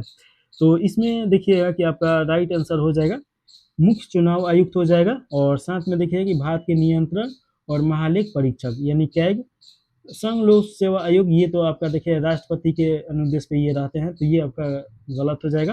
तो 1 और 2 सही है, तो ऑप्शन नंबर ए सही हो जाएगा। अगला क्वेश्चन देखिएगा, भारत के वित्त आयोग के संदर्भ में निम्नलिखित कथनों पर विचार करना है और सही कथन का इसमें चुनाव करना है। पहला में दिया गया कि वित्त आयोग द्वारा की गई सिफारिशें केंद्र सरकार पे बाध्यकारी होती है, जिससे यह सुनिश्चित होता है कि राज्यों में करों का उनका गारंटीकृत हिस्सा मिले। ये आपका गलत हो जाएगा, ये बाध्यकारी नहीं होता है। देखिए कि वित्त आयोग आर्टिकल 280 में इसके बारे में बताया गया है कि ये राज्यों में कितना हिस्सेदारी होना चाहिए ये तय करेगा, लेकिन ये बाध्यकारी नहीं होता है, तो ये गलत हो गया। वित्त आयोग का कोई सदस्य अपना कार्यकाल पूरा करने के बाद आयोग में पुनः नियुक्त होने से वर्जित है, ये भी आपका गलत है। पुनः नियुक्त हो सकता है, तो दोनों गलत है, तो ऑप्शन नंबर आपका डी सही हो जाएगा, ना 1 ना 2। अगला क्वेश्चन है, भारत में सर्वोच्च न्यायालय के संदर्भ में किसी न्यायाधीश का एक उच्च न्यायालय से दूसरे उच्च न्यायालय में स्थानांतरण करने की शक्ति किसमें निहित है? तो देखिए कि ये आपका निहित है भारत के राष्ट्रपति में, जो भारत के मुख्य न्यायाधीश जिसमें कॉलेजियम शामिल होता है से परामर्श के बाद ये कार्य करता है, तो ऑप्शन नंबर सी सही हो जाएगा। जैसे देखिए कि उच्च न्यायालय के न्यायाधीश को अगर बदलना है किसी और राज्य से किसी और राज्य में, तो कॉलेजियम सिस्टम मतलब क्या होता है कि सर्वोच्च न्यायालय के न्यायाधीश या न्यायाधीशों के द्वारा भेजा जाएगा एक सूची, और उसी सूची के आधार पे उसमें बदलना होता है, तो ये परामर्श के आधार पे बदला जाता है, तो ऑप्शन नंबर सी सही हो जाएगा। अगला क्वेश्चन है, भारत में गरीबी रेखा को परिभाषित करने के लिए पोषण संबंधित आवश्यकताओं जैसे कैलोरी के उपयोग की सिफारिश सबसे पहले किस समिति ने की थी? तो इसका राइट आंसर आपका हो जाएगा अघल समिति के द्वारा किया गया था, तो ऑप्शन नंबर आपका बी सही हो जाएगा। देखिए कि ग्रामीण क्षेत्रों में इनके द्वारा बताया गया कि 2400 कैलोरी प्रतिदिन की जरूरत होता है, और वहीं पे शहरी क्षेत्रों में 2100 कैलोरी इनके द्वारा बताया गया, तो अघल समिति याद रखिएगा। और इसके बाद अगला क्वेश्चन देखेंगे 80 के बाद 81 नंबर क्वेश्चन। इसमें देखिएगा कि पूछा जा रहा है,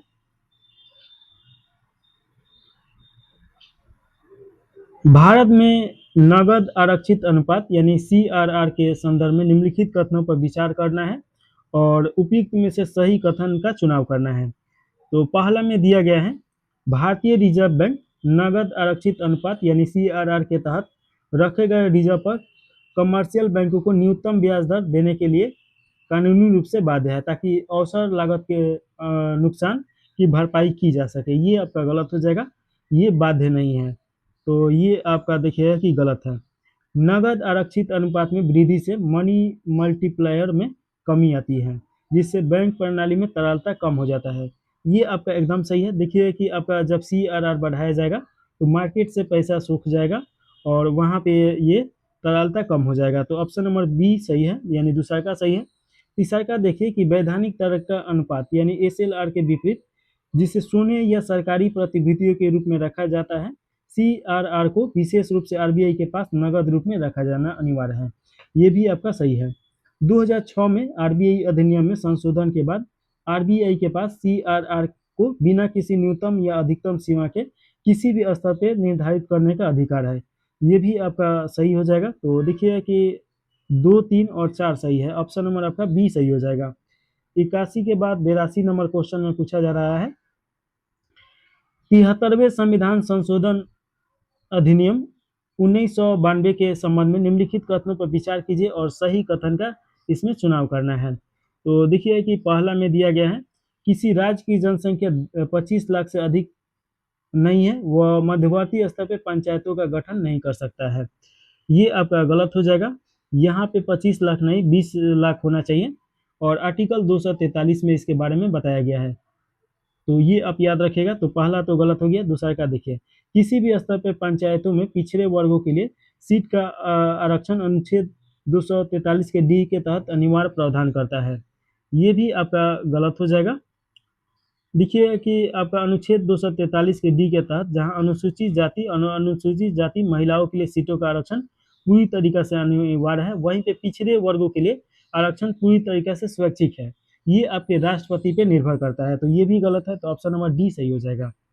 चलिए अगला क्वेश्चन 83 नंबर है। इसमें आपका स्वतंत्रता पूर्व योजना और मुख्य प्रस्तावक के बारे में दिया गया है। तो सूची 1 को सूची 2 से मिलान करना है। पहला में दिया गया है बॉम्बे प्लान।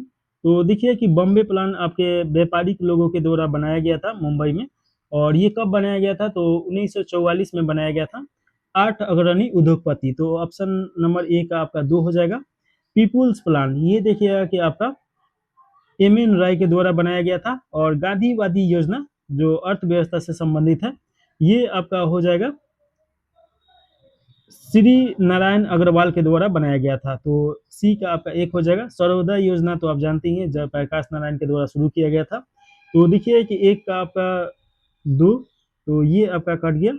फिर देखिए कि आपका बी का 1 हो जाएगा, तो ये आपका कट गया। ऑप्शन नंबर ए सही हो जाएगा। चलिए अगला क्वेश्चन देखिएगा। इसमें पूछा जा रहा है, राष्ट्रीय आय की अवधारणाओं के संबंध में निम्नलिखित में से कौन सा सही कथन है? तो इसमें सही कथन बताना है। तो पहला में दिया गया है, सकल घरेलू उत्पाद में किसी देश की भौगोलिक सीमाओं के भीतर उत्पादित सभी अंतिम वस्तु और सेवाओं का मूल्य शामिल है। एकदम सही है। सकल राष्ट्रीय उत्पाद में विदेशों से प्राप्त शुद्ध कारक आय को शामिल किया जाता है। ये आपका ये भी सही है। प्रति व्यक्ति प्रयोज्य आय में वह आय जो व्यक्तिगत करों का भुगतान करने के बाद व्यक्तियों के पास शेष रहती है। ये भी आपका सही है। तो ऑप्शन नंबर देखिए कि आपका डी सही हो जाएगा। तीनों का तीनों सही है। अगला क्वेश्चन है, बिहार बजट 2026-27 में राजस्व अधिशेष के संबंध में निम्नलिखित कथनों पर विचार करना है और सही कथन का इसमें चुनाव करना है। पहला कथन है, अनुमानित राजस्व अधिशेष आपका 1143 करोड़ है। तो ये आपका सही है।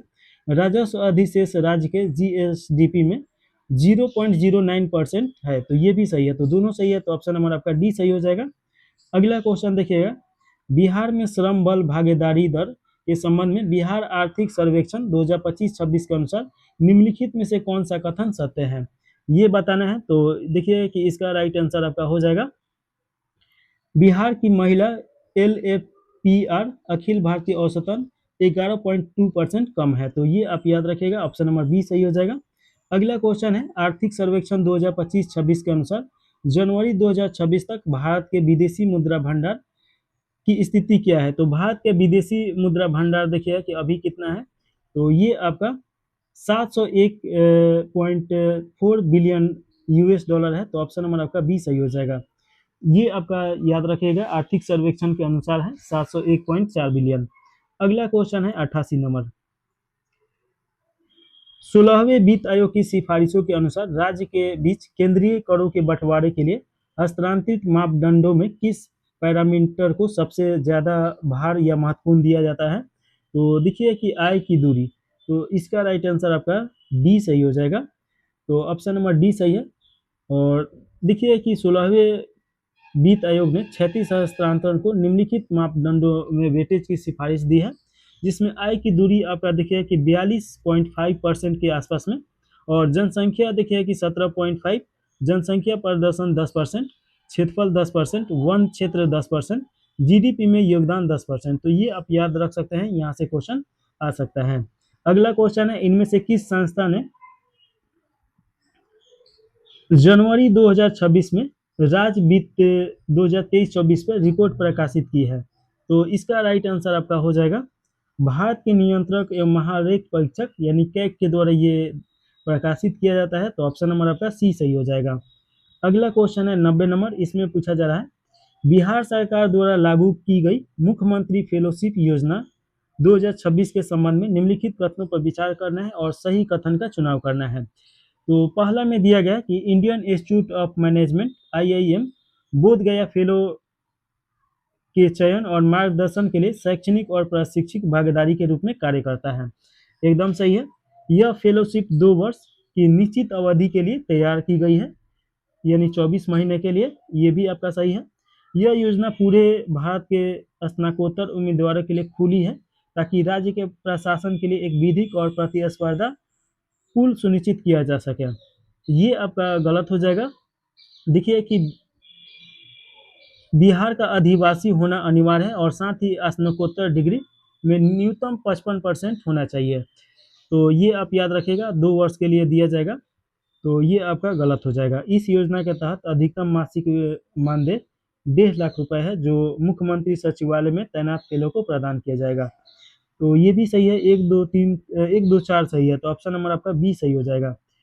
अगला क्वेश्चन देखिएगा, 91 नंबर क्वेश्चन है। सूची 1 को सूची 2 से मिलान करना है। इधर जिला दिया गया है और ये किस प्रमंडल में है ये बताना है। तो देखिएगा कि यहाँ पे किशनगंज दिया गया है, जो कि किशनगंज किस प्रमंडल में है, तो ये आपका पूर्णिया में है। तो एक का आपका डी सही हो जाएगा। और देखिए कि पूर्णिया में कुल कितने जिले हैं, तो 4 जिले हैं। कौन कौन, तो नाम हम लिखेंगे नहीं, बता देते हैं। अररिया, किशनगंज, पूर्णिया, कटिहार। तो ये आप याद रखेगा। नवादा किस में है, तो ये आपका नवादा हो जाएगा मगध में। तो ये मगध में है। और मगध में देखिएगा कि आपका कौन कौन आ जाएगा, तो पटना, नालंदा, भोजपुर, बक्सर, कैमूर, रोहतास, ये सब आ जाएगा। और वहीं पे जमुई देखिएगा कि आपका जमुई मुंगेर में है। और मुंगेर में देखिएगा कि कौन कौन आ जाएगा। अच्छा, मुंगेर प्रमंडल में है, तो ये आपका जमुई आ जाएगा और साथ में मुंगेर तो आएगा ही। तो ये आप याद रखिएगा। नालंदा देखिए लिए, नालंदा किस में आ जाएगा, तो ये आपका पटना में आ जाएगा।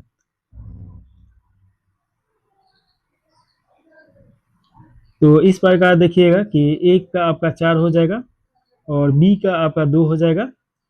तो एक का 4 ये कट गया। अच्छा, बी का आपका 3, सॉरी 3 हो जाएगा।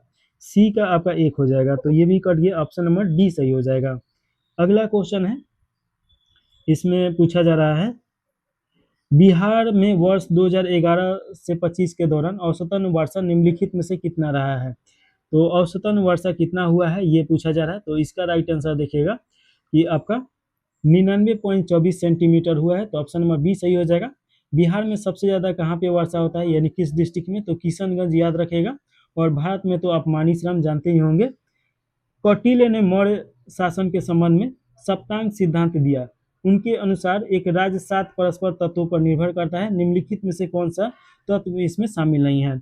तो देखिए 7 सिद्धांत दिया, जिसमें आपका स्वामी, अमात्य, जनपद, दुर्ग, कोष, दंड और मित्र हो जाएगा। इसमें आपका कौन सा शामिल है? तो ये आपका इसमें सभी शामिल है, अमात्य, स्वामी, दुर्ग और मित्र। तो ऑप्शन नंबर आपका डी सही हो जाएगा। अगला क्वेश्चन है, गुप्त शासक कुमार गुप्त प्रथम ने निम्नलिखित में से कौन सी उपाधि धारण की थी?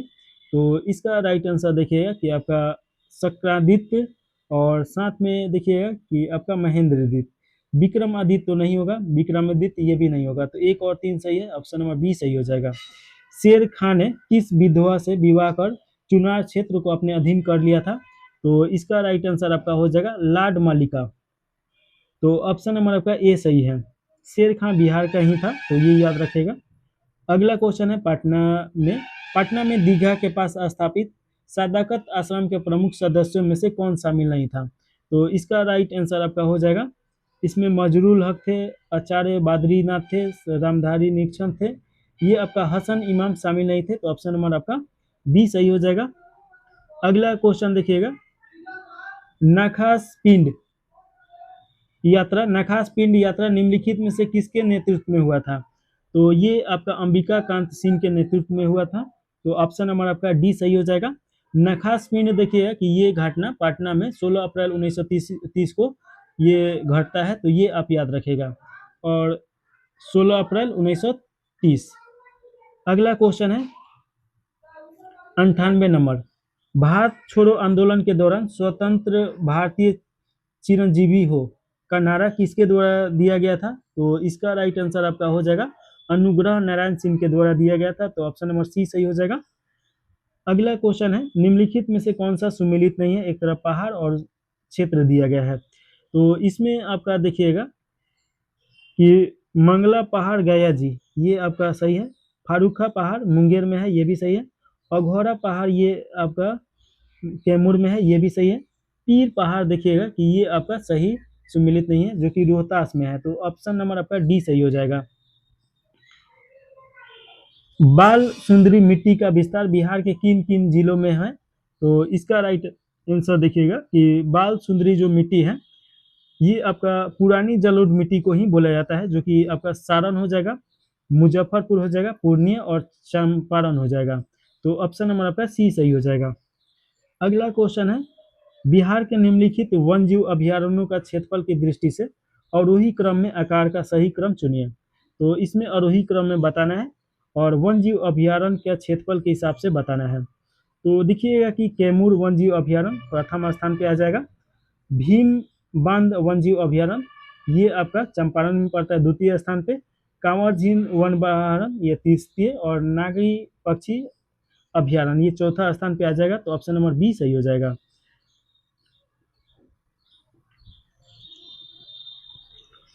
और देखिए कि नागी कहाँ पे है, तो ये आपका जमुई डिस्ट्रिक्ट में पड़ेगा। और भीम बांध कहाँ पे है? तो अच्छा, भीम बांध दिया गया है, तो भीम बांध वन जीव अभयारण्य हम आपको पश्चिम चंपारण बताए हैं, ये गलत है, ये आपका हो जाएगा जमुई में। तो इसका राइट आंसर बी सही है। अगला क्वेश्चन है, बिहार का निम्नलिखित में से कौन सा स्थल रामसल स्थल में शामिल नहीं है? तो देखिए कि रामसल स्थल ये आपका ईरान में रामसल स्थल था, जो कि 1972 के आसपास में यहाँ पे बैठक हुआ। और रामसर का मतलब क्या होता है? आंध्र भूमि इसमें शामिल किया जाता है, जो कि अगर क्षय अवस्था में हो। तो देखिए कि आपका 2 फरवरी को रामसर दिवस मनाया जाता है। जहाँ पे दलदली भूमि हो, जहाँ पे नमी हो, वहाँ पे जैव विविधता ज़्यादा होता है। तो इसमें देखिए कि आपका राइट आंसर हो जाएगा आपका गोकुल जलाशय तो है ही, उदयपुर ये भी आपका है, और गोगी बिल ये भी है, कुशेश्वर स्थान झील ये आपका नहीं होगा। तो ये आप याद रखेगा। और देखिए कि कांवर झील आपका ये है बेगूसराय में, नागी पक्षी अभयारण्य जमुई में है, नकटी और नागी दोनों जमुई में है। गोकुल जलाशय ये आपका बक्सर में हो जाएगा। उदयपुर जलाशय ये आपका पश्चिम चंपारण हो जाएगा। और देखिए कि गोगा बिल ये कहाँ पे हो जाएगा? तो ये कटिहार में हो जाएगा। तो ऑप्शन नंबर आपका डी सही हो जाएगा, क्योंकि गलत चुनना था। अगला क्वेश्चन है 103 नंबर, बिहार आर्थिक सर्वेक्षण 2025-26 के अनुसार 2024-25 में वर्तमान मूल्य पे सबसे कम प्रति व्यक्ति कि आरोही क्रम में बिहार राज्य के जिलों का सही क्रम है। तो इसमें बिहार राज्य के जिलों के अनुसार सजाना है आरोही क्रम में। तो देखिए कि आपका सबसे कम शिवहर हो जाएगा, शिवहर, उसके बाद अररिया और उसके बाद सीतामढ़ी हो जाएगा। तो ऑप्शन नंबर आपका ये सी सही हो जाएगा। बिहार के निम्नलिखित जीआई टैग प्राप्तकर्ता उत्पादन में कौन सा एक सही स्थान के साथ सम्मिलित नहीं है? इधर उत्पाद दिया गया है, इधर संबंधित स्थान दिया गया है। तो देखिए कि पहला में दिया गया है मंजूषा चित्रकला, ये भागलपुर में संबंधित है, एकदम सही है। पत्थर कटी स्टोन आर्ट, ये गाया जी यानी कि गया में है, गया का नाम ही गाया जी कर दिया गया है, तो ये आपका सही है। सुजनी कढ़ाई मधुबनी से संबंधित नहीं है, ये मुजफ्फरपुर से संबंधित है, तो ये आपका गलत हो जाएगा। सिक्की घास शिल्प, ये उत्तर बिहार, ये आपका सही है, तो ये आप याद रखेगा। तो ऑप्शन नंबर आपका सी सही हो जाएगा। जर्दालू आम आप जानते ही हैं कि मुजफ्फरपुर से संबंधित है, कटरनी चावल भागलपुर से संबंधित है, और मगही पान आपका औरंगाबाद, नवादा और पाटना हो जाएगा। शाही लीची मुजफ्फरपुर जानते ही हैं, और मिथिला मखाना दरभंगा और मधुबनी हो जाएगा। अगला क्वेश्चन देखिएगा, इसमें पूछा जा रहा है कि बिहार के सिंचित जिलों के संबंध में निम्नलिखित में से कौन सा युग्म सही है, और सही उत्तर का चुनाव करना है। तो इसमें देखिएगा कि दिया गया है नहरों से सर्वाधिक सिंचित जिला रोहतास है, एकदम सही है। रोहतास में देखिए कि चावल और गेहूं दोनों उत्पादन में अग्रणीय जिला है। तालाब से सर्वाधिक सिंचित जिला मधुबनी, ये आपका गलत हो जाएगा। तालाब से सर्वाधिक सिंचित जिला आपका दरभंगा हो जाएगा, ना कि मधुबनी, तो ये गलत है। नलकूपों से सर्वाधिक सिंचित जिला पूर्णिया, ये आपका सही है। तो 1 और 3 सही है, तो ऑप्शन नंबर डी सही हो जाएगा।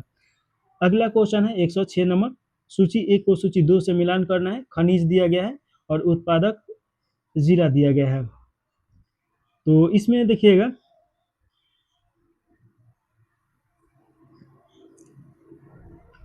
पेट्रोलियम, देखिए कि आपका पश्चिम चंपारण हो जाएगा, और यूरेनियम आपका गाया जी हो जाएगा, गाया जी यानी गाया से निकलता है। क्वांटजाइंट ये आपका हो जाएगा जमुई, और गेलेना आपका हो जाएगा बांका। तो अगर मिलान करेंगे एक का सी, तो ये कट गया, ये कट गया, ये कट गया, ऑप्शन नंबर बी सही हो जाएगा। तो ये याद रखिएगा पेट्रोलियम सबसे ज़्यादा कहाँ उत्पादन होता है, तो इसका राइट आंसर आपका पश्चिम चंपारण। यूरेनियम कहाँ हो जाएगा, तो जमुई में। क्वांटिजाइट कहाँ पे हो जाएगा, तो गया जी में। गेलेना आपका बांका में, तो ये आप याद रखेगा। अगला क्वेश्चन है द्वितीय विश्व युद्ध में कांग्रेस की सहमति के बिना भारत को शामिल करने के मुद्दे पर बिहार कांग्रेस मंत्रिमंडल ने किस तिथि को त्याग पत्र दिया था? तो इसका राइट आंसर आपका हो जाएगा 31 अक्टूबर 1939 को ये त्याग पत्र दिया गया था बिहार कांग्रेस के द्वारा। तो ऑप्शन नंबर आपका सी सही हो जाएगा। अगला क्वेश्चन है निम्नलिखित में से बिहार के किस मध्यकालीन शासक का मकबरा सासाराम में स्थित है? तो इसका राइट आंसर शेषा सूरी हो जाएगा। तो ऑप्शन नंबर आपका सी सही है। अच्छा, सासाराम में मकबरा स्थित है।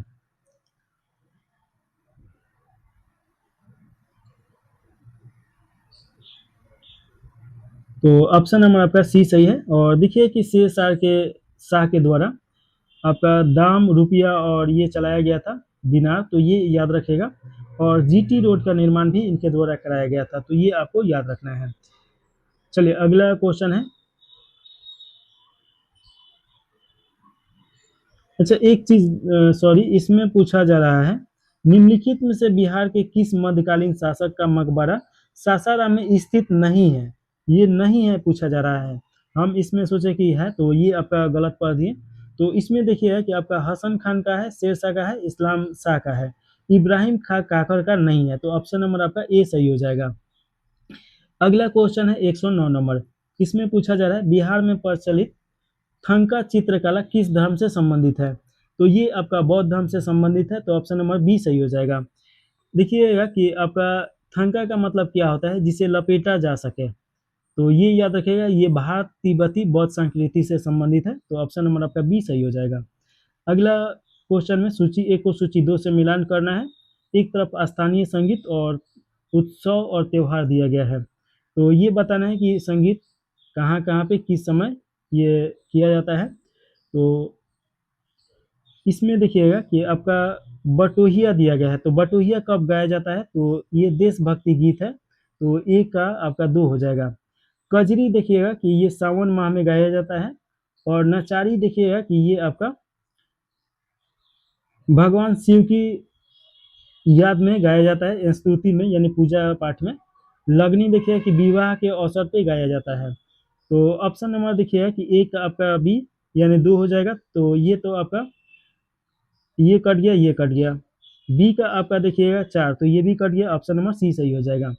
अगला क्वेश्चन है 111 नंबर। इसमें पूछा जा रहा है राष्ट्रीय परिवार स्वास्थ्य सर्वेक्षण 6 के अंतिम परिणामों के अनुसार भारत में बच्चों में नाटापन की दर 38.4% से घटकर अब कितनी हो गई है? तो इसका राइट आंसर आपका हो जाएगा 29.3 हो गया है। तो ऑप्शन नंबर आपका सी सही हो जाएगा। अगला क्वेश्चन है आर्थिक समीक्षा 2025-26 के अनुसार नागरिक उड्डयन क्षेत्र में भारत वर्तमान में दुनिया का तीसरा सबसे बड़ा घरेलू विमान बाजार बन चुका है। देश में हवाई अड्डों की संख्या 2014 के 74 से बढ़कर 2025 में के अंत तक कितनी हो गई थी? तो इसका राइट आंसर देखिएगा कि आपका 164 हो गया है। तो ऑप्शन नंबर सी सही हो जाएगा। ये फैक्चुअल क्वेश्चन है, आपको रटा मारना ही पड़ेगा। भारत के साथ प्रमुख द्विपक्षीय रक्षा अभ्यासों और संबंध देशों के युग्मों पर विचार कीजिए और इसमें सही उत्तर का चुनाव करना है। तो पहला में दिया गया है अभ्यास अल नजार, ये ओमान के साथ और भारत के साथ होता है, ये आपका सही है। अभ्यास जायद तलवार, ये संयुक्त राज्य अमीरात, ये भी सही है। अभ्यास कोकन, फ्रांस नहीं होगा, ब्रिटेन हो जाएगा, तो ये गलत है। तो 1 और 2 सही है, तो ऑप्शन नंबर ए सही हो जाएगा। अगला क्वेश्चन है 114 नंबर। नीति आयोग की report empowering the poor a decade in the inclusive transformation के अनुसार पिछले 12 वर्षों में सरकार के विभिन्न कल्याणकारी हस्तक्षेपों के कारण देश में कितने करोड़ लोग बहुआयामी गरीबी से बाहर निकले हैं? तो देखिए कि लगभग 25 करोड़ लोग इसमें से बाहर निकला है लोग। तो ऑप्शन नंबर आपका सी सही हो जाएगा। अगला क्वेश्चन है प्रधानमंत्री श्रम योगी मानधन योजना के अगस्त 2025 तक आंकड़ों के संदर्भ में निम्नलिखित कथनों पर विचार करना है और सही कथन का चुनाव करना है। पहला में दिया गया है यह असंगठित क्षेत्र के श्रमिकों के लिए एक स्वैच्छिक और अंशदायी पेंशन योजना है, एकदम सही है। तो ऑप्शन नंबर ए सही हो जाएगा। और दूसरा का में देखिएगा, दूसरा का ऑप्शन में इसके तहत 60 वर्षों की आयु प्राप्त करने के बाद न्यूनतम 5,000 रुपये प्रति माह की सुनिश्चित पेंशन प्रावधान किया गया है। ये आपका देखिएगा कि 5,000 3,000 से लेकर 5,000 के बीच में मिलेगा, तो ये आपका गलत हो जाएगा। तो एक सही है, तो ऑप्शन नंबर ए केवल सही है। अगला क्वेश्चन है केंद्रीय मंत्रिमंडल द्वारा सितंबर 2025 में स्वीकृत गरीबी क्वांटम मिशन के संशोधित चरणों के संदर्भ में निम्नलिखित कथनों पर विचार करना है और सही उत्तर का इसमें चुनाव करना है। अच्छा, सही नहीं, गलत उत्तर का इसमें चुनाव करना है। पहला में दिया गया है इसका उद्देश्य 2031 तक 50 से 1000 भौतिक क्यूटीबिट्स की क्षमता वाले मध्यवर्ती स्तर के क्वांटम कंप्यूटर विकसित करना है, ये आपका एकदम सही है। इस मिशन का नोडल संचालन इलेक्ट्रॉनिक और सूचना प्रौद्योगिकी मंत्रालय यानी मिट्टी के द्वारा किया जा रहा है, ये आपका गलत हो जाएगा। ये आपका विज्ञान और प्रौद्योगिकी विभाग के द्वारा DST के द्वारा किया जा रहा है, तो ये आपका गलत है। इसके तहत देश में 3 टेक्नोलॉजी हब स्थापित की जाएगी जो क्वांटम कंप्यूटर, संचार, सेंसिंग और मटेरियल पर केंद्रित होगी, ये भी आपका गलत है। 4 ऐसे हब बनाया जाएगा, तो दोनों गलत है। तो देखिएगा कि आपका राइट आंसर बी सही हो जाएगा, 2 और 3 गलत है। अगला क्वेश्चन है क्रिप्स इन द वॉल किसके द्वारा लिखी गई है? तो इसका राइट आंसर नीरा कश्यप हो जाएंगे, तो ऑप्शन नंबर आपका ए सही हो जाएगा। अगला क्वेश्चन 118 नंबर क्वेश्चन है। इसमें पूछा जा रहा है अभिकथन और कारण दिया गया है और सही आंसर का इसमें चुनाव करना है। पहला में दिया गया है अभिकथन में PM सूर्य घर मुफ्ती बिजली योजना के तहत सितंबर 2025 में शहरी स्थानीय निकायों को उनके इलाकों में रूफटॉप सोलर अपनाने की दर के आधार पर विशेष प्रोत्साहन अनुदान जारी किए गए, ये एकदम सही है। इस शहरी क्षेत्रों में ग्रिड इलेक्ट्रिक रूफटॉप प्रणालियों के लिए स्थानीय शहर निगमों का सहयोग, तकनीकी व्यवहार्यता और नेट मीटरिंग प्रक्रियाओं को तेज करने के लिए अनिवार्य है, ये भी सही है और इसका सही डिफिनेशन भी बता रहा है। तो ऑप्शन नंबर आपका ए सही हो जाएगा। अगला क्वेश्चन है 119 नंबर। इसमें पूछा जा रहा है सामाजिक न्याय और अधिकारिता मंत्रालय द्वारा संशोधित दिशा निर्देश के अनुसार पीएम दक्ष योजना के तहत कौशल प्रशिक्षण प्राप्त करने के लिए ओबीसी और आर्थिक रूप से गरीब यानी ईबीसी के उम्मीदवारों के लिए अधिकतम वार्षिक पारिवारिक आय सीमा कितनी निर्धारित की गई है? तो कितना किया गया है? तो इसका राइट आंसर देखिएगा कि 3 लाख कर दिया गया है। तो ऑप्शन नंबर आपका बी सही हो जाएगा। अगला क्वेश्चन है 120 नंबर क्वेश्चन। इसमें पूछा जा रहा है आवास और शहरी कार्य मंत्रालय द्वारा अक्टूबर 2025 में अमृत 2.0 के मध्यवर्ती मूल्यांकन के संबंध में जारी रिपोर्ट पर विचार कीजिए और सही उत्तर का इसमें चुनाव करना है। पहला में दिया गया इस मिशन का लक्ष्य सभी वैज्ञानिक शहरों में घरेलू नल कनेक्शन के माध्यम से 100%, अच्छा इस मिशन का वैधानिक शहरों में 100% पानी आपूर्ति करना सुनिश्चित है, एकदम सही है। मिशन के तहत शहरों के जल निकायों का पुनर्द्वार और जल संचालन के लिए 60% केंद्रीय अनुदान दिया जाएगा। ये आपका गलत हो जाएगा, 90% केंद्रीय अनुदान इसमें मिलेगा। तो ये आप याद रखिएगा, ऑप्शन नंबर ए सही हो जाएगा। अगला क्वेश्चन है सितंबर 2025 में राष्ट्रीय स्वच्छ वायु कार्यक्रम के तहत आयोजित नीला आकाश के लिए स्वच्छ वायु के अंतरराष्ट्रीय दिवस समारोह में किस शहर को भारत का सर्वश्रेष्ठ स्वच्छ वायु शहर की घोषणा किया गया है, जो 10 लाख से अधिक आबादी हो वहां पे? तो इसका राइट आंसर इंदौर हो जाएगा। लगातार 6ठा बार इसे घोषित किया गया है। तो ऑप्शन नंबर ए सही हो जाएगा। अगला क्वेश्चन है अभिकथन में दिया गया है केंद्र सरकार ने अक्टूबर 2025 में प्रधानमंत्री जनमन योजना के तहत विशेष रूप से कमजोर जनजातीय समूहों की बस्तियों के लिए 100% सौर विद्युतीकरण को अनिवार्य कर दिया है। ये आपका एकदम सही है।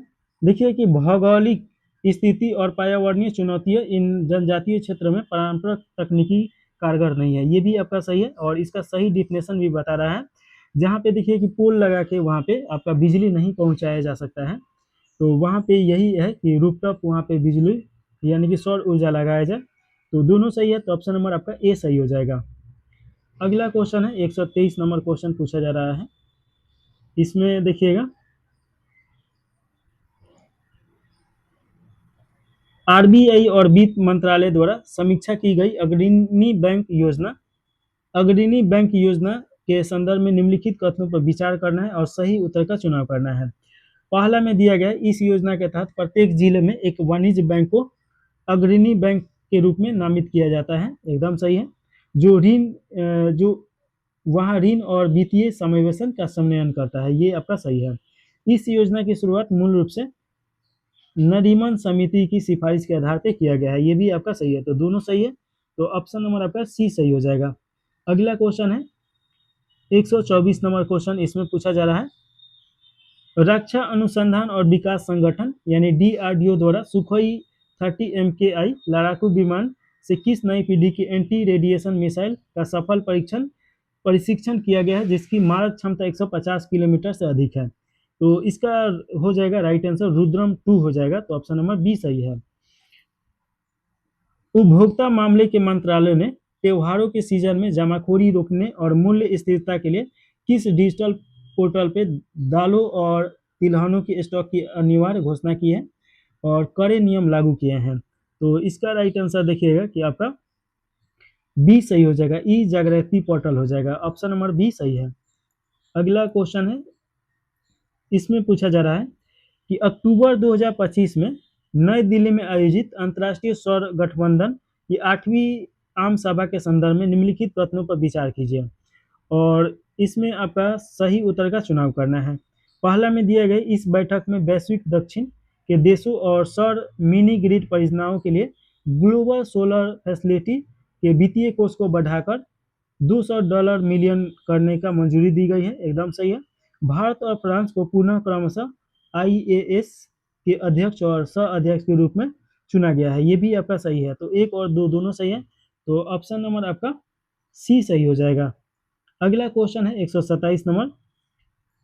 मत्स्य पालन मंत्रालय द्वारा जारी रिपोर्ट के अनुसार भारत वैश्विक स्तर पर जलीय कृषि के माध्यम से मछली उत्पादन में किस स्थान पे पहुंच गया है? तो ये दूसरा का स्थान पे पहुंच गया है चीन के बाद। तो ऑप्शन नंबर आपका बी सही हो जाएगा। अगला क्वेश्चन देखिएगा, इसमें पूछा जा रहा है आपका 128 नंबर क्वेश्चन है। शिक्षा मंत्री शिक्षा मंत्रालय ने स्कूली शिक्षा में सुधार के लिए वैश्विक बैंक द्वारा सहायता प्राप्त स्टार्स परियोजना के तहत किस नए राष्ट्रीय मूल्यांकन केंद्र के संचालन ढांचे को अधिसूचित किया है? तो इसका राइट आंसर आपका हो जाएगा परख हो जाएगा। तो ऑप्शन नंबर आपका ए सही है। तो ये याद रखेगा, परख का फुल फॉर्म क्या होगा? Performance assessment review and analysis of knowledge of holistic development. तो ये आपका फुल फॉर्म याद रखेगा। अगला क्वेश्चन पूछा जा रहा है, 129 नंबर क्वेश्चन है। केंद्रीय सहकारिता मंत्रालय द्वारा प्राथमिक कृषि ऋण समितियों के संबंध में जारी राष्ट्र व्यापी प्रगति रिपोर्ट के संदर्भ में निम्नलिखित कथनों पर विचार करना है और इसमें आपका सही उत्तर का चुनाव करना है। तो देखिए कि पहला में दिया गया है, देश के 65,000 से अधिक सक्रिय पैक्स राष्ट्रीय नाबार्ड ग्रिड के साथ डिजिटल कंप्यूटरीकृत कार्य पूरा कर लिया गया है, एकदम सही है। दूसरा में दिया गया, पैक्स को अब अपनी व्यावसायिक गतिविधियों का विस्तार करने और जन औषधीय केंद्र तथा प्रधानमंत्री किसान समृद्धि केंद्र के रूप में काम करने की कानूनी अनुमति दी गई है, ये भी सही है। पैक्स का प्रशासनिक नियंत्रण पूरी तरीके से केंद्रीय प्रत्यक्ष बोर्ड के अधीन है, पूरी तरीके से नहीं है, तो ये आपका गलत हो जाएगा। 1 और 2 सही है। तो ऑप्शन नंबर आपका 1 और 2 ए में दिया गया है, तो ए सही हो जाएगा। अगला क्वेश्चन है, नवंबर 2025 में केंद्रीय जल मंत्रालय और राष्ट्रीय स्वच्छ गंगा मिशन द्वारा जारी रिपोर्ट के अनुसार बिहार के किस शहर में 420 करोड़ की लागत से अत्याधुनिक केंद्रीकृत जलमग्न उपचार संयंत्र और इंटरफेस ड्रेनेज नेटवर्क का निर्माण अंतिम चरण में है? तो इसका राइट आंसर आपका देखिएगा कि ये मुंगेर में बन रहा है, तो ऑप्शन नंबर आपका बी सही हो जाएगा। अगला क्वेश्चन है, चलिए अगला क्वेश्चन 131 नंबर। केंद्र सरकार ने डेटा संप्रभुता और सुरक्षा सुनिश्चित करने के लिए देश के सभी महत्वपूर्ण बुनियादी ढांचा क्षेत्रों में किस स्वदेशी सुरक्षित ऑपरेटिंग सिस्टम के उन्नत संस्करण को अनिवार्य रूप से लागू करने के निर्देश जारी किए हैं? तो ये माया ओएस हो जाएगा। तो ऑप्शन नंबर आपका बी सही हो जाएगा। तो माया ओएस याद रखिएगा, ये एक सॉफ्टवेयर है जो डीआरडीओ के द्वारा बनाया गया है और डीआरडीओ और डीकैट के द्वारा, तो ये आप याद रखेगा। अगला क्वेश्चन है, अभिकथन और कारक दिया गया है। अभिकथन में बोला गया है, कर्मचारी भविष्य निधि ने नियोक्ताओं के लिए अंशदान जमा करने की डिजिटल प्रक्रिया में ऑटो मोड सेटलमेंट का दायरा बढ़ा दिया है, सही है। कारक है इसका मुख्य उद्देश्य है बीमारी, शिक्षा और विवाह के लिए भविष्य निधि के अग्रिम दावे के लिए निपटान की अवधि 20 दिनों से घटाकर 3 दिनों से भी कम करना है। तो ये दोनों सही है। तो देखिए कि इसका सही से डिस्क्राइब भी करा है, तो ऑप्शन नंबर आपका ए सही हो जाएगा। अगला क्वेश्चन देखिएगा, सक्षम इमारत कार्यक्रम का प्राथमिक फोकस क्या है? तो इसका देखिए कि आपका फोकस है वनिज और बड़े आवासीय भवनों में ऊर्जा कुशल निर्माण कोड का कड़ाई से अनुपालन सुनिश्चित करना। तो ऑप्शन नंबर बी सही हो जाएगा। अगला क्वेश्चन, अभिकथन दिया गया है कि वित्त मंत्रालय द्वारा जनवरी 2026 में जारी अग्रिम आर्थिक अनुमानों के अनुसार चालू वित्तीय वर्ष 2025-26 में भारत की वास्तविक जीडीपी विकास दर 7.2% रहने का अनुमान है। तो ये तो आपका देखिए कि सही है। कारक में दिया गया, वैश्विक स्तर पर उच्च ब्याज दरों और भू राजनीतिक अस्थिरता के कारण भारत के घरेलू, निजी उपभोग और कॉर्पोरेशन निवेश में भारी संकुचन दर्ज किया गया है। तो ये देखिए कि ये आपका गलत हो जाएगा। वैश्विक स्तर पर ब्याज दर और भू राजनीतिक अस्थिरता का असर वैश्विक अर्थव्यवस्था पर पड़ा है, लेकिन भारत की अर्थव्यवस्था ने इस विपरीत परिस्थिति में भी अत्यधिक मजबूती दिखाई है। तो ये आपका गलत हो जाएगा। तो देखिए कि राइट आंसर सी सही है, ए सही है, लेकिन आर गलत है। अगला क्वेश्चन है, बिहार के किस प्रख्यात व्यक्ति को विज्ञान एवं इंजीनियरिंग कृषि के क्षेत्र में उनके असाधारण योगदान के लिए पद्म श्री पुरस्कार 2026 से सम्मानित किया गया है। तो ये गोपाल जी त्रिवेदी हो जाएंगे। तो ऑप्शन नंबर आपका ए सही हो जाएगा, डॉक्टर गोपाल जी त्रिवेदी को दिया गया है, तो ये याद रखेगा। अगला क्वेश्चन है, खान मंत्रालय ने भारत की विदेशी खनिज संपदा संपर्कों को मजबूत करने के लिए किस संयुक्त उद्यम कंपनी के माध्यम से अर्जेंटीना और चिली में लिथियम ब्लॉक के अधिग्रहण के अंतिम समझौते पर हस्ताक्षर किए हैं? तो इसका राइट आंसर देखिएगा कि आपका हो जाएगा खनिज विदेश इंडियन लिमिटेड, यानी काबिल हो जाएगा। तो ऑप्शन नंबर आपका ए सही है। अगला क्वेश्चन है 37 नंबर, इसमें पूछा जा रहा है, वाणिज्य और उद्योग मंत्रालय द्वारा 26 जनवरी 2026 को राष्ट्रीय स्टार्टअप दिवस पर जारी स्टार्टअप रैंकिंग 2025 के संदर्भ में निम्नलिखित कथनों पर विचार कीजिए और सही उत्तर का चुनाव करना है। इसमें दिया गया है कि गुजरात सर्वश्रेष्ठ प्रदर्शनकर्ता वाला राज्य है, एकदम सही है। भारत अब दुनिया का दूसरा सबसे बड़ा स्टार्टअप इकोसिस्टम बन गया है, ये आपका गलत हो जाएगा। तीसरा बन गया है, तो ये आप याद रखेगा, यूएस और चीन के बाद। इस बार की रैंकिंग में टीयर 2 और टीयर 3 शहरों से आने वाले स्टार्टअप की हिस्सेदारी 60% से अधिक की वृद्धि दर्ज की गई है, ये भी सही है। तो 1 और 3 सही है, तो ऑप्शन नंबर आपका सी सही हो जाएगा। अगला क्वेश्चन है, देश का तीसरा राष्ट्रीय खाद्य प्रौद्योगिकी उद्यमिता एवं प्रबंधन संस्था बिहार के किस स्थान पे बनेगा? तो देश का तीसरा राष्ट्रीय खाद्य प्रौद्योगिकी उद्यम एवं प्रबंधन संस्था कहाँ पे बनेगा? तो ये हाजीपुर में बनाया जाएगा, तो ऑप्शन नंबर आपका बी सही हो जाएगा। अगला क्वेश्चन है, इसमें पूछा जा रहा है, द आर्यभट्ट दृष्टि के संबंध में निम्नलिखित कथनों पर विचार करना है और सत्य कथन का चुनाव करना है। तो इसमें देखिएगा कि इसे बिहार एआई समिट 2026 के आयोजन में लॉन्च किया गया, एकदम सही है। इसके लिए 209 करोड़ का बजट जारी किया गया, ये भी सही है। इसका उद्देश्य बिहार में एक मजबूत एआई इकोसिस्टम विकसित करना और युवाओं को प्रशिक्षित करना है, ये भी सही है। तो ऑप्शन नंबर आपका डी सही है, तीनों सही है। अगला क्वेश्चन है, आर प्रज्ञानंद ने नॉर्वे शतरंज 2026 का खिताब जीता है, इसमें आपको सत्य कथन का चयन करना है। तो ये देखिए कि आपका सही है, यह किताब जीतने वाले पहले भारतीय खिलाड़ी बन गए हैं, ये भी सही है। तो दोनों सही है, तो ऑप्शन नंबर सी सही हो जाएगा। अगला क्वेश्चन है, तो देखिए कि यहाँ से मैथ रीजनिंग स्टार्ट हो रहा है। 141 नंबर क्वेश्चन है, विशाल 3 किलोमीटर पूर्व की ओर चलता है। तो एक बिंदु मान लेते हैं यहाँ, और ये पूर्व की ओर कितना चला? 3 किलोमीटर चला, तो यहाँ पे पहुंच गया।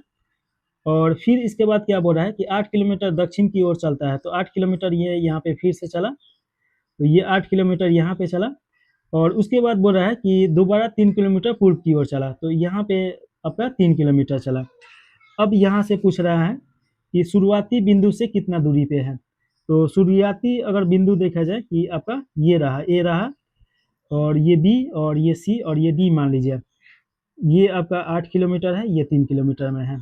तो अगर देखा जाए तो ये आपका शुरुआती बिंदु से देखिएगा तो यहाँ पे है, यहाँ पे पाइथागोरस नियम लगेगा। तो देखिएगा कि एक तो ये 3 किलोमीटर पूर्व, फिर 3 किलोमीटर पूर्व, ये आपका 6 हो जाएगा, और यहाँ पे 8 किलोमीटर दिया गया है।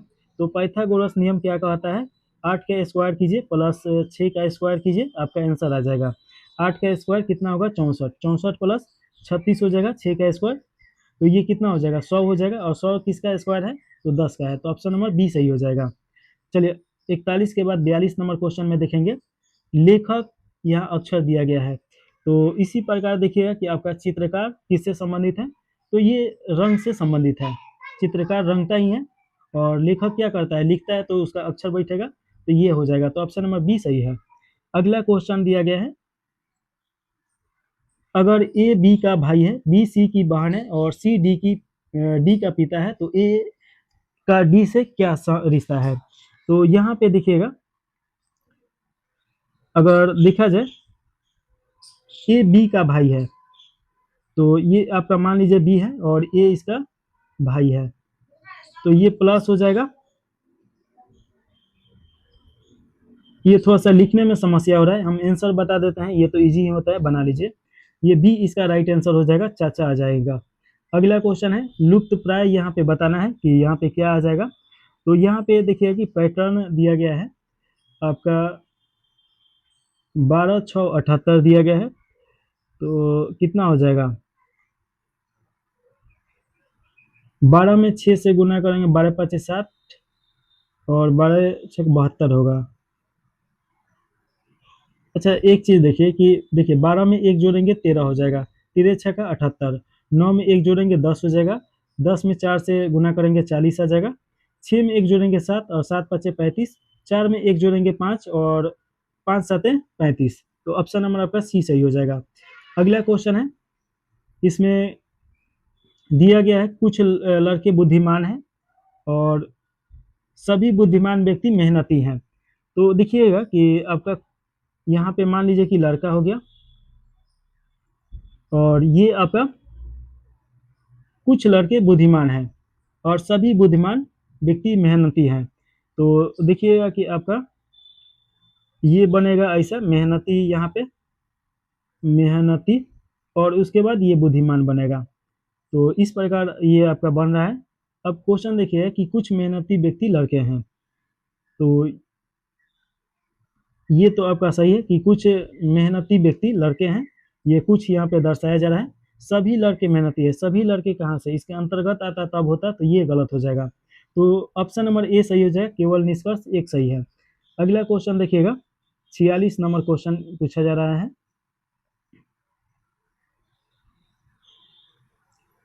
अगर किसी खास कोड भाषा में टी इज हेल्दी का मतलब 8 5 2 होगा, तो हेल्दी फूड मैटर का 2 1 के साथ है और टी फूड फ्रेश का आपका 8 1 9 है। तो फ्रेश का कोड क्या होगा, तो देखिए कि फ्रेश का कोड आपका 9 हो जाएगा। तो ऑप्शन नंबर आपका डी सही हो जाएगा, इसे काट दीजिए आसानी से निकल जाएगा। अगला क्वेश्चन है 47 नंबर, यहाँ पे पूछ रहा है कि आपका यहाँ पे क्या आ जाएगा। तो देखिए कि इसका राइट आंसर आपका हो जाएगा 22 हो जाएगा। तो ऑप्शन नंबर डी सही है। 48 का राइट आंसर आपका सी हो जाएगा, ये आप बना लीजिएगा रीजनिंग। 49 का आपका बी राइट आंसर है और 50 का देखिएगा बी सही है। तो अगर कहिएगा कि रीजनिंग और मैथ भी सॉल्व करें तो इसमें कम से कम समझाने में समय ज़्यादा लगता है, तो 20 से 30 मिनट और बढ़ जाएगा। तो अगर कहिएगा तो हम कर देंगे। ऐसे ही ये आपका बहुत बड़ा वीडियो हो जाता है, 2 ढाई घंटा। तो इसे यहीं पे समाप्त कर दिया जाए। जय हिंद, जय भारत।